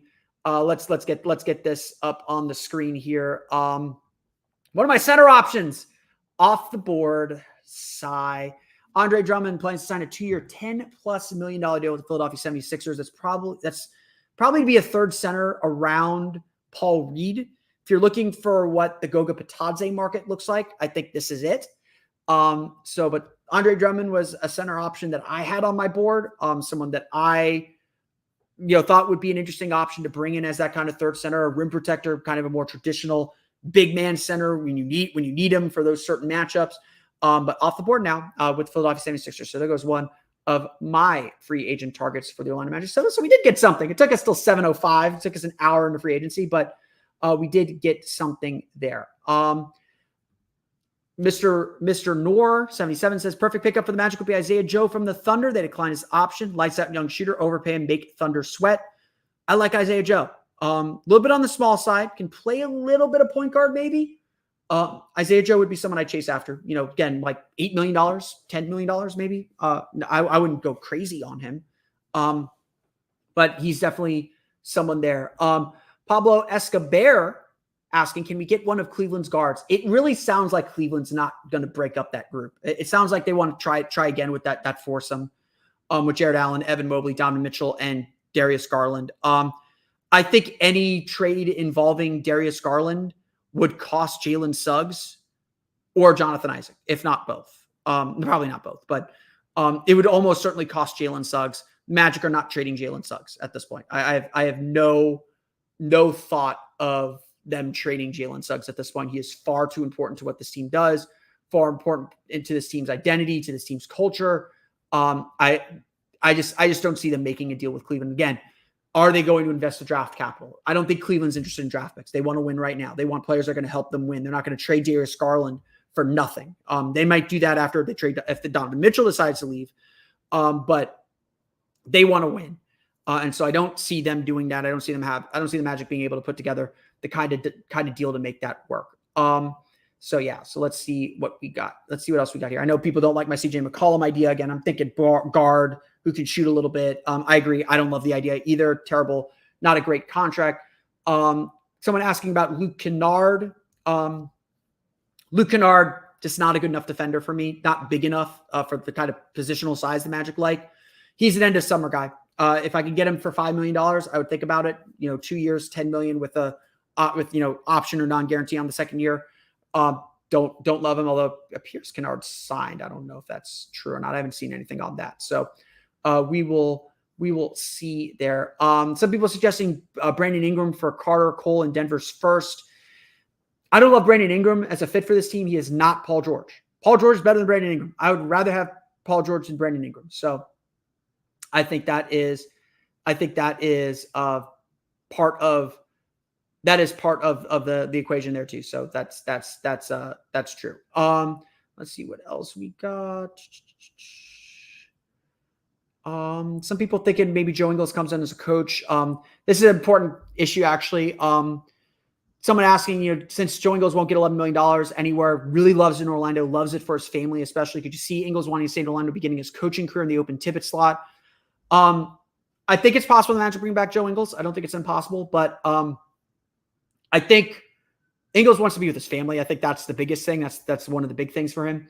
I think the Magic are going to hire internal and promote internally for that Tippett spot. I don't see them going outside the family for that position. I think that they're looking at, I think the shooting coach, blanking on his name, so I apologize. I'm just racked with names at this point and have gone for an hour 40 here. I think the Magic will promote internally with that open coaching spot. So I'm not expecting anything major. I know a lot of people pitched JB Bickerstaff. I was like, JB Bickerstaff wants to be a head coach. He's not going to come back there. Let's see here. This is a good question from Mr. Noor again, Mr. Noor 77. Do you agree that the Magic getting a free agent versus trade is important to send the message that we are a destination place and not just a place you are sent? I think getting the meeting with Paul George says that. I think the fact that Paul George took the meeting with the Magic or wanted the meeting with the Magic, I think that says that we are a destination, that this is a place that players want to come. This is a place that is someplace that can gain the interest of a max level free agent. I think Paolo, again, to me, that's all about Paolo. Paolo Banchero is a guy that is gaining respect around the league. And so the franchise is gaining respect around the league. A lot of people love Jamal Mosley. That is somebody that a lot of people in this league really respect, really adore. They love the connection, the coaching that he brings. The Magic, I think, are a team. Now that the Magic are winning, and another year of winning will do even more wonders. Now that the Magic are winning and they have that guy that people want to play with, and they have a culture that everyone says like this is a group that plays hard. They do the right things.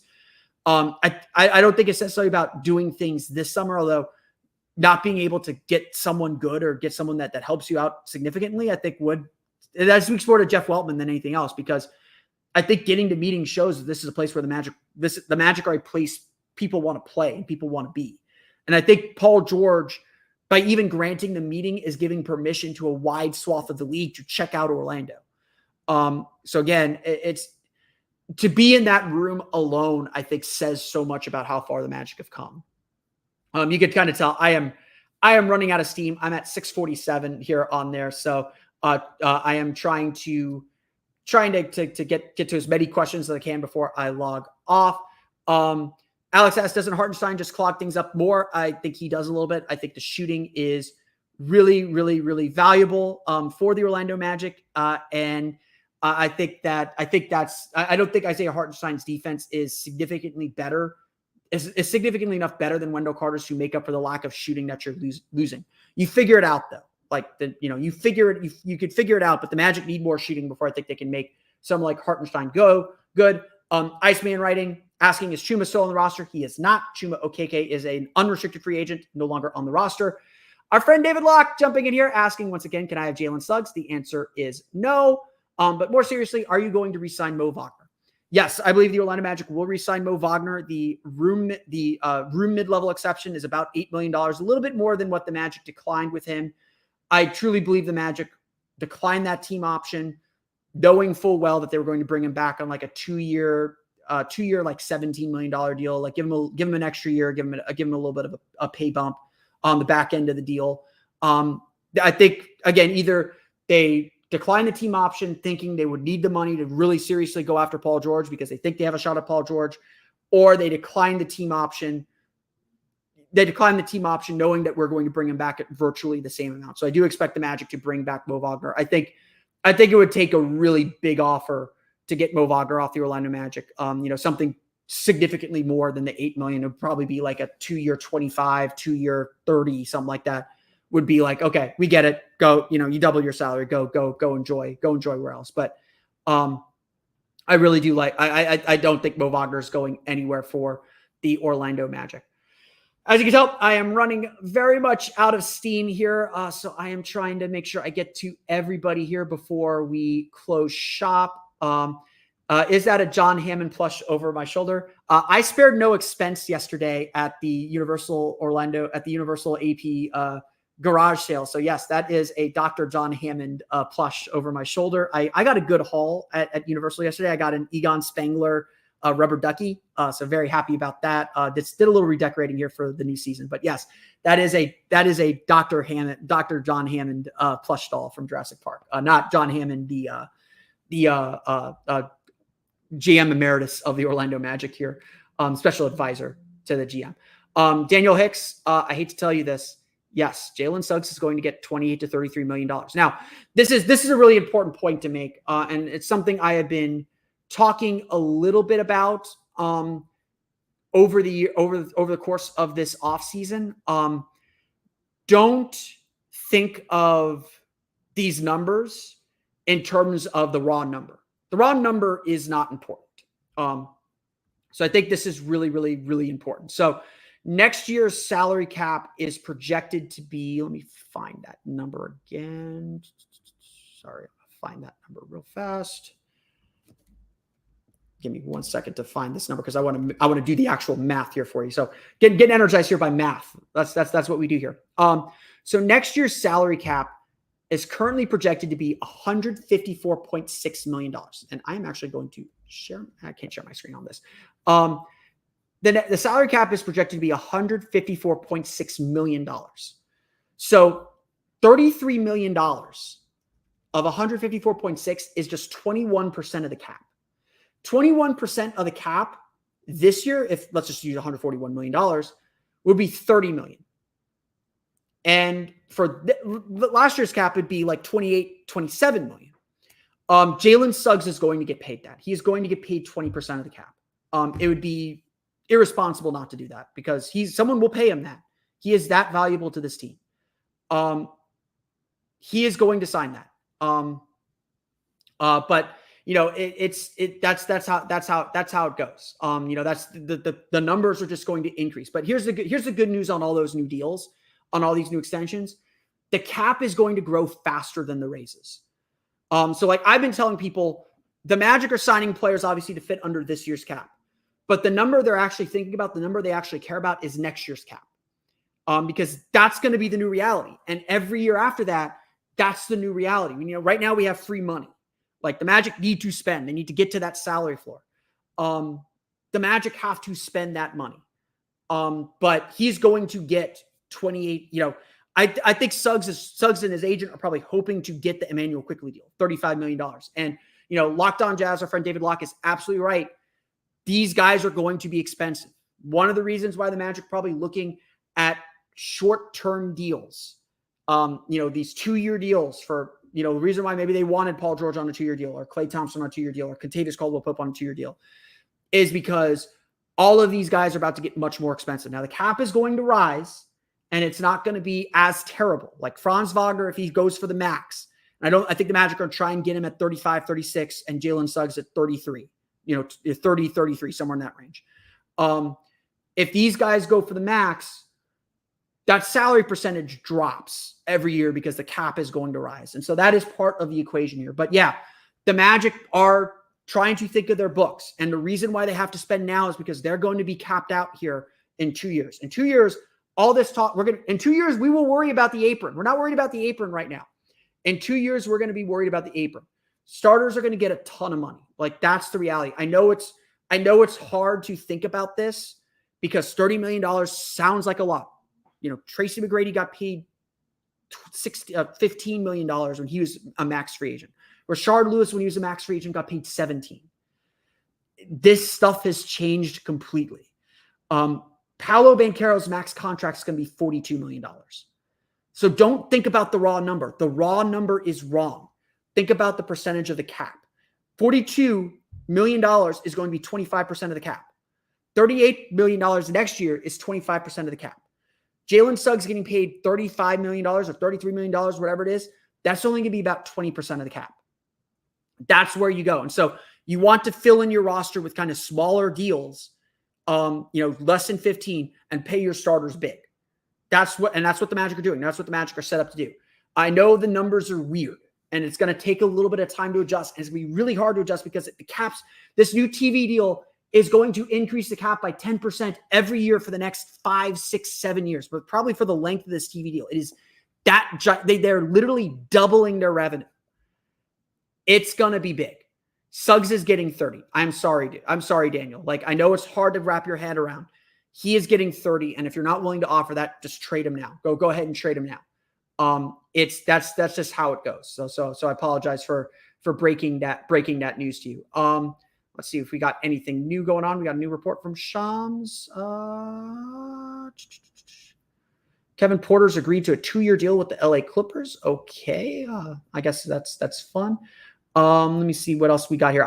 You can tell I am running out of steam. Thank you, Ray, for confirming my correct use of bet. I pick up some slang from the team.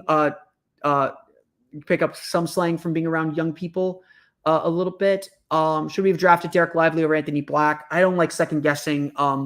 Lively would help. I'm not going to deny that. I was a little low on Lively, but 5 probably would have been high. Like,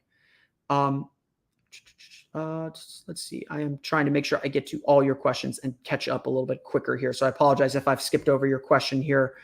And I'm not trying not to repeat questions. I know I've repeated a little bit on this show. Is it possible that the Magic are being used for leverage right now? 100%. I do think I would say this. I don't think the Magic would take a meeting if they didn't think they were being used as leverage. Now, having said that, the Magic don't leak anything. So who knows if Magic are actually taking that meeting? That might be a agent putting their name in there. But yes, it is very possible the Magic are being used for leverage. Knowing the Magic, knowing Jeff Weltman, they operate how they operate. They're not worried about what other teams are doing. They're not worried about anything else. They're operating under their plan and what they want to do. And again, like I said, because I think the league is waiting for Paul George and all the cap teams are kind of tied to Paul George right now. Everyone's waiting for Paul George. That's why I don't think we've seen a ton of activity so far. So much activity. That's why I don't think we're seeing a lot of activity right now with the Magic. So let's see here. I'm trying to make sure. Phil, what are your thoughts on Suggs at point guard? I don't love it. I don't think he's there. I think he can get there. And again, I think ultimately what the Magic envision is Jalen Suggs is Drew Holiday. They just need to find Derek White. Drew Holiday is more of a point guard than Jalen Suggs is, but I think it's still worth trying. I think they want Jalen Suggs to have point guard abilities. I still think they need a true point guard who's comfortable in the role to settle them down and to really, be a point guard. I think they need a point guard. Sorry, the sun is coming right in from my window here. It's that time. I'm skeptical of it, to be perfectly honest. That's just me. I am very skeptical of it. But it is still something I want to explore. I don't want to close the door on it, but I want security on that spot because it was just such a clear need in the playoffs how much the Magic needed a point guard. They needed another creator. They needed another driver. And, Suggs' driving is not what it was his rookie year. His rookie year, he averaged 9 drives per game, according to Second Spectrum. This year, he was at 4 or 5, something like that. It felt like the Magic, and I really appreciate this, but I think this was a good decision by them. They really reined in his excesses from his rookie year. So he wasn't driving as much, or he was more selective about when he attacked. Now we need to loosen those reins again and let him drive a little bit more and let him get downhill and get to the basket. And I think that's really the big thing that we're missing from him. Really missing from what the Magic are trying to do. I am going to try and get out of the sun a little bit because the sun is right. My apartment faces west, so the sun is right there. That's why I always usually wait till after dinner to record. But obviously, we're waiting on things to happen here. Let me see. Is there an opt out? I don't think we can answer that. What would a max Paul George contract look like for the Magic? I didn't go through these rules specifically, but I think the max the Magic could offer is their entire cap room is essentially a 4-year, $200 million deal. A little bit more than 200. I don't think they'd give him raises, but I think he's looking for 50 a year. I think that's the deal. Here's a good question. Step-by-step photography and video asks, I wonder how front-loaded max contracts can be. Well, a lot of max contracts are tied directly to the percentage of the cap, so they can be front-loaded in that you put the percentage of the cap in the first year. The maximum and minimum raises that you can, or the maximum raises you can have and the maximum decreases you can have is 8%. So you could front load a contract where you give him the max at 25, you give him the max salary on the front end of the deal and then decrease it by 8% each year. So that is definitely something you can do. Again, I'm sorry, I'm getting washed out because the sun is literally right behind me. I don't know if this helps. I don't know. Let's not waste time. But yeah, it front loading max contracts would be really, really hard. I think George might be open to that, but again, he's looking for that last big payday. So usually when you front load a contract, you pay significant on the front end to get the benefit on the back end. But that's not what he's doing here. Let's see here. Let's make sure I'm getting all about this. Yeah, I don't know. GoFundMe for curtains and blinds. Yeah, my blinds are down. Again, literally my apartment faces west. And so around this time every night, the sun comes right into my apartment and there's very little I can do. So I apologize. I'm a podcast. I'm not a video. I do video, but I'm not a podcast. And guess what? I have gotten to the end of the questions. I've gotten updated all the way to the end. We've gone here. And guess what? Jeff Zilgett coming through with us. With some news right at the end of the show. Kentavious Caldwell-Pope leaving the Denver Nuggets and heading to the Orlando Magic. Is that a fake Jeff Zilgett? No, it isn't. Okay, good. Our friend Jeff Zilgett of USA Today reporting Kentavious Caldwell-Pope is leaving the Denver Nuggets and headed to the Orlando Magic on a 3-year deal, I am told. This would suggest the Magic are not talking to Paul George or have done talk to Paul George, but Kentavious Caldwell-Pope, excellent three-point shooter, excellent defender. Like we've kind of said, he is a Gary Harris plus. Like, he's a bigger Gary Harris. He is a better shooter than Gary Harris. He's a better defender than Gary Harris. He is someone that will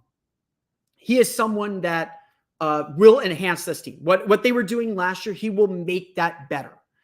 We don't have the details of the contract yet. A 3-year deal, I would suspect if it's a 3-year deal, it is not for that $25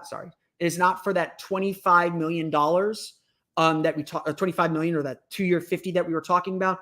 My bet is that this is a little bit more reasonable, maybe on the $18 million range, maybe 19, maybe 3 for 60.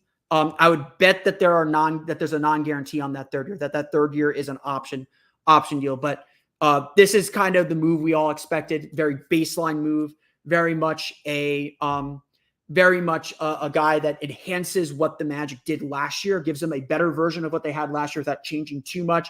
I'm a big believer in the Horace Grant theory. Having a guy who's been on championship teams, that has been on very good teams in the past, imparts wisdom to those young teams. I think that's really, really valuable for young teams, especially. So I am not at all shocked that this is what the Magic ultimately did. I'm not shocked that this is where the Magic start. I think that this is, again, a relatively safe move on the Magic's part. But I think this does make the team better. I think this does make the team appreciably better. Someone asking, KCP backup or starter next year? Not that one. Sorry. This one. KCP is going to start. You don't sign a guy to a $20 million contract or whatever the case may be. If I were predicting, I don't have the numbers yet. If I were predicting, it would be 3 for 60, or 3 for 61, 62, give him a little extra money somewhere. But my bet is that he's coming in around $20 million. Again, just good trade ballast too in the future. But I'd bet there's a team option or non-guarantee on that 3rd year if I were guessing. And he's going to start. He started for the Nuggets. He is an excellent defender, excellent, really good 3-point shooter. Maybe not the greatest, not like a standout spot up shooter. Spot up shooting is about the same as Gary Harris. He is a better version of Gary Harris. He will stay healthy. He's been on championship teams. He's a much more aggressive and physical defender. So on that front, he is a better option than Gary Harris. So the Magic do get better here with Kentavious Caldwell-Pope. I 100% believe this. The question now is, what comes next? And here's the number, actually. We actually get the number now. 3 years, 60. Sorry, let's add that to stage. We actually get the number now. 3 years, $66 million deal. So that's $22 million straight. Starting shooting guard, Shams Charania with the number here. 3 years, $66 million. Again, I think this is a fair price. Like I said, I didn't think they were going to get the 2 for 50. I think that this is a good spot. This does make Jalen Suggs the starting point guard, as many of you are predicting. Whether this means the Magic are done, whether this means the Magic will do more, is certainly a fair question. Again, a lot of people asking here, what do you think this means for the Magic's plans for the rest of free agency? Do we turn to Hartenstein? So let's do some math. Magic paying $22 million for Kentavious Caldwell-Pope. If they have about $50 million in cap room, that means they have $38 million left. That would be enough to go after Isaiah Hartenstein. So if that is the plan, they can still offer that 2 for 50 or another 3 for 66. Why not? They can still offer that deal for Isaiah Hartenstein. So my big thing, my thought when the Magic were supposedly chasing Paul George was that I don't think that the Magic should throw their money at one guy. They need multiple players. They need multiple high-end players. So I didn't think they should throw their money at one guy like Paul George. But I think that now, you can go after multiple players. So maybe Hartenstein's still in play.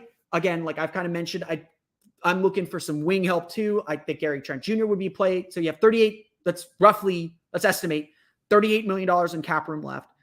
You could go spend 25 of that on Isaiah Hartenstein if you want. And then you've got 13 left to spend on someone else. So there is still a lot to get to here. Now, I think that this is a fair criticism. Blake Bickerstaff saying he only made 1.63 pointers per game last year. I don't get this.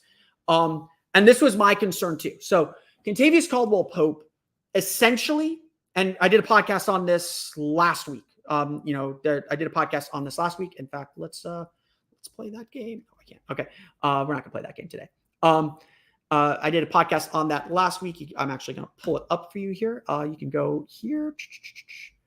Let's find it. Where'd you go? Sorry, I'm promoting myself here. Where are you? Case for Kentavious Caldwell-Pope. I know you're right here somewhere. I don't know where you went. I know I did it. There's the case for against Paul George. Whatever. It's somewhere. It's somewhere in my archive. Sorry. I don't mean to waste time here. But yes. He only made 1.63 pointers per game last year. And my concern with that is that the Nuggets, so the Magic were 29th in the league in 3-point attempts per game last year. The Nuggets were 30th. That was my biggest issue with Kentavious Caldwell-Pope. His stats, they won't directly translate to the Magic because they have Nikola Jokic. One of my concerns is that KCP wouldn't give the Magic the shot volume that they probably need from the position. And again, what I think they need is the shot volume. So I share some of your skepticism, but at the very least, KCP is a better version of Gary Harris. Gary Harris was fine. I am a notable Gary Harris defender. Let's try this actually. I am a notable Gary Harris defender. I think that Gary Harris got a bad rap from fans. He's kind of the scapegoat in a lot of ways. He did what was asked of him. And I would always argue that you need to get him more shots because if he's getting the ball, that usually means the Magic are moving the ball well. KCP has the same issue. And that would always be my concern with bringing in a guy like KCP and bringing in a player like Kentavious Caldwell-Pope. And third-year player option for Caldwell-Pope per Shams. Let's add him to the stage there. Third-year player option for Caldwell-Pope per Shams. So honestly, very player-friendly deal at that point. But KCP, look, at the end of the day, the goal is to get better. Did the Magic get significantly better here? No, I would agree with that. I don't think that they got 100% better with this move. Did they get better today, though? Did they get better adding Kentavious Caldwell-Pope? Absolutely, they did. Absolutely, they got better with Kentavious Caldwell-Pope. He is a better version of Gary Harris. He fits defensively. He fits their needs offensively. They absolutely got better today with this. So the Magic do only have $28 million. Sorry, I didn't math well. They have $28 million of cap room. They're out on Paul George. Klay Thompson, they're probably been eliminated from that a while ago anyway. So the Magic did their thing. They did their thing. Clifford Raphael asking, what about Lonnie Walker? I would like him as an end-of-bench guy as well. I think that's a good option. I think he fits what the Magic want to do. But again, that's an end-of-summer guy. We'll get to that as well. Okay, taking minutes away from AB Jet. I don't think so. Honestly, so the Saturday flight says, is he taking minutes away from AB and Jet? To me, that answer is no. To me, that answer is no, because AB is playing Markelle Fultz's minutes. Jet Howard is essentially going to be playing Caleb Houston's minutes, you hope, or kind of sliding in there. KCP is playing Gary Harris's minutes. And you'll probably get a little bit more. So yes, they will take a little bit of time from them, but KCP is gonna help. Like the team got better. Is it the giant step forward? No. But the team got better today for sure. I absolutely believe that. And, again, he's been in the playoffs. He's been a champion. He's a 2-time NBA champion, 2020 with the Lakers, 2023 with the Nuggets. He absolutely makes this team better. So I like this signing. Again, it's not the runaway home run signing. This is we're getting on base, get singles and doubles here. He does make this team better. They're going to look very similar to what they looked like last year, though. That's where the Magic are at. And again, they have $28 million of cap room left to spend. That's going to be a boost for this team. So I like what the Magic did here. I like that. I like the signing overall. We'll dive more into the signing tomorrow.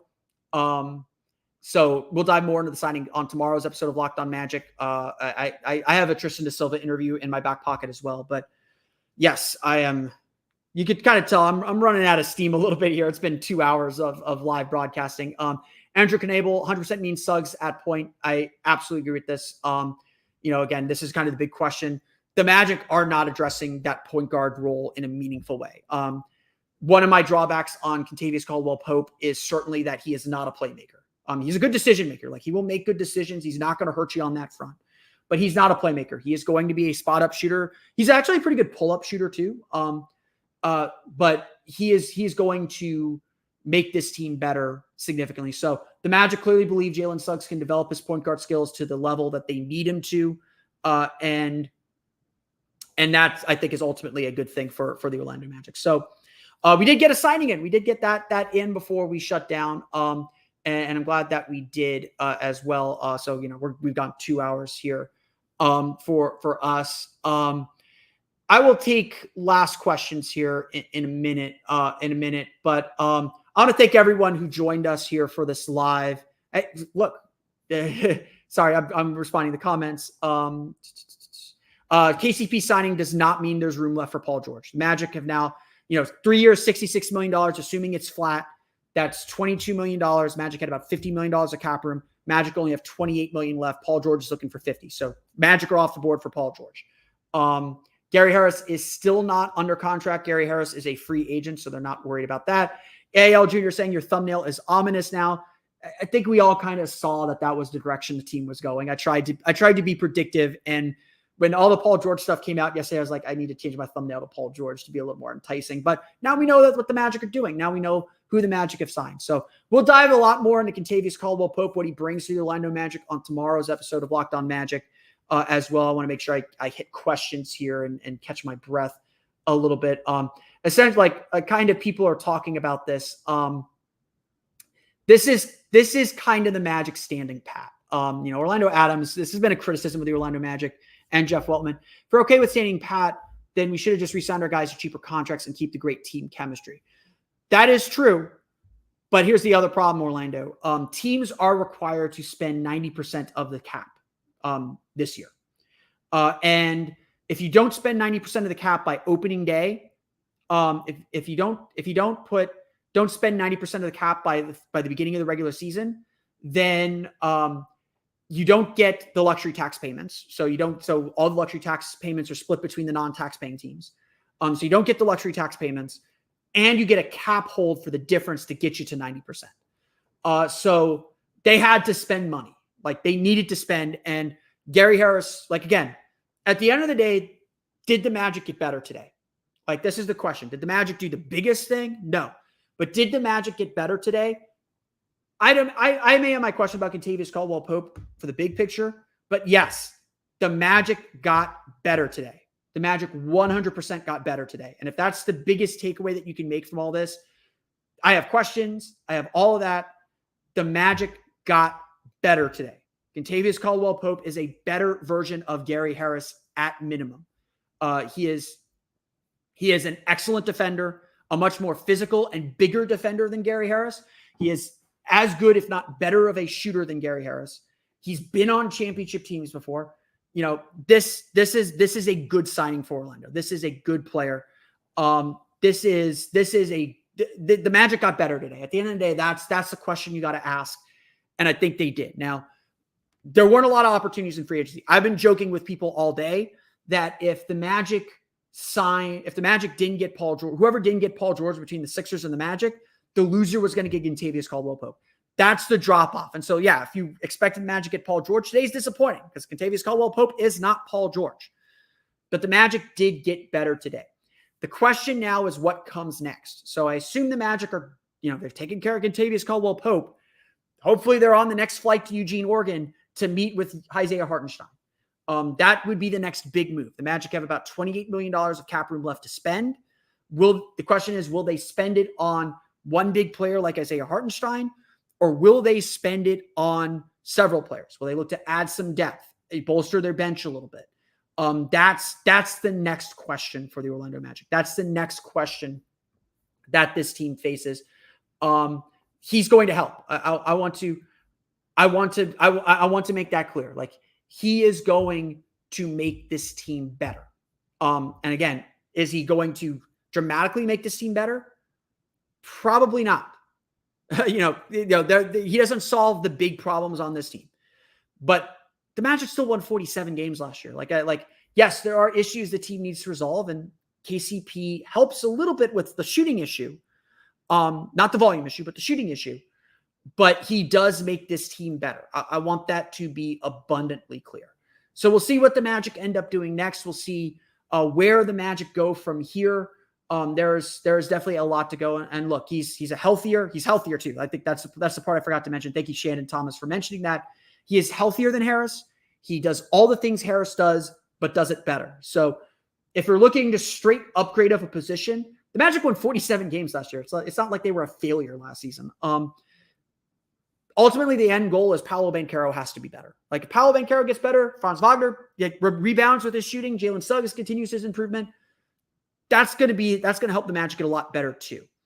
And so, yes, is this the most exciting signing in the world? No, but KCP makes this team better. And it's going to be really exciting. I'll be really excited to see him play this year. And I think that he will help this team out a ton for, I think he will help this team out a lot. It doesn't solve the big issues. So I get that. I get that it doesn't solve the big issues, the point guard, the playmaking, the setting things up. He helps with shooting. I think he has gravity as a shooter. But he helps. He helps, doesn't solve big issues, but he does help and does help this team improve. There is still obviously a lot more work to do for the Orlando Magic. They are not done, but this is the big signing for this is the big signing for the Orlando Magic, or this is the first signing for the Orlando Magic, at least for this team. And so a lot to break down here over the next thing. And as several people are mentioning, like KCP was on all defensive team ballots. Let me see if I can pull those up here. NBA all defensive team voting. Let me see if I could pull that up. Here we go. Let's see here. Voting all defensive team. Here we go. So this is another really important point then. Kentavious Caldwell-Pope received 11 all defensive second team votes. I want to repeat that. Like honestly, let me throw this up here. Let me throw this up here so y'all can see it on the stream. Kentavious Caldwell-Pope received 11 all defensive team votes. You can see him right here, right there. So again, I know the Magic have a lot of defense, and some people are mentioning names like Magic can still go get Tyus Jones if they want Daniel Caps. If you want Tyus Jones, they can still sign him. He just won't be a starter. Is a Simons deal still an option? It's still an option. He doesn't have a place to start anymore, but yes, it's still an option. They could go get Isaiah Hartenstein if they want. But Kentavious Caldwell-Pope checks a lot of boxes for the Magic. Excellent defender, good three-point shooter, good size for first position, selfless player. You know what he's going to give you. He's a better version of Gary Harris. Like at minimum, that's what the Magic have, is a better version of Gary Harris. And so again, is that worth $22 million a year in this environment? Probably is. Magic down to about $30 million in cap room now. But Magic, their starting lineup set. Starting lineup looks pretty good. I'm not going to deny that. And obviously they still have a lot of work to do. So we got our big signing. We got our big news. If you made it to the end of the show, if you're listening on replay, I appreciate that. Thanks for getting to 2 hours and 15 minutes. I am very much running out of steam. So I'm going to wrap up shop here. We will have a lot more on the Magic signing Kentavious Caldwell-Pope. Be sure to follow my socials at @PhilipR_OMD, at @OMagicDaily for the latest free agent goings-ons here with the Orlando Magic. They're definitely not done. They've still got money to spend. They're still going to spend it. So we will get to all that. You can, of course, follow me on Twitter at @PhilipR_OMD. If you haven't done so already and enjoyed the show, check out Locked On Magic. You can subscribe wherever you download podcasts, as well as check out the YouTube page, which you're watching right now if you're listening to me live as well. For the latest on the Orlando Magic, be sure to check out OrlandoMagicDaily.com. I'll break down some thoughts on Kentavious Caldwell-Pope here in a bit too. You can check that out at OrlandoMagicDaily.com. Follow us there, of course, at @OMagicDaily. And for even more Orlando Magic content, including my final player grades, you can check out the Orlando Magic Hub patreon.com/Orlando Magic Hub. As always, be sure to check out the Locked On Sports Day 24/7 streaming channel as well for the latest on sports around the world from local experts who know their team best. Okay. That is all I have for for today. You can tell I am running out of steam. Talking for 2 hours and 15 minutes is a lot for me. But the Orlando Magic got better today. I think that honestly, that's the big takeaway. There are still big questions to ask, big questions to see. A lot of it still comes from internal development, but the Orlando Magic did some good work today, or it appears they did some good work today. And we'll see how they move forward from here. But that is it for me. I am tapping out. I wanted to get all the way to 7. I'm here at 7:45. So I appreciate everyone who joined us for this live Free Agency Palooza show. I want to thank you all again for listening to today's episode of Locked On Magic. We'll be back tomorrow to talk about Kentavious Caldwell-Pope and what the signing means. I'll have an episode with Locked On Buffs discussing Tristan Da Silva later on in the week as well. It's my birthday week. It's a holiday week as well. So we'll be taking some time as well. I may be back here, and I may be back with a bonus episode later today as well to talk more about Kentavious Caldwell-Pope instead of saving that for tomorrow, but we'll see how I feel. Thanks again, everyone, for joining the live stream. Thanks again for everyone who made it to the end. If you're listening on replay, for Orlando Magic Daily and Locked On Magic, this has been Philip Rossman-Reich. See you again next time for another episode of Locked On Magic. Spare no expenses, people. Peace out.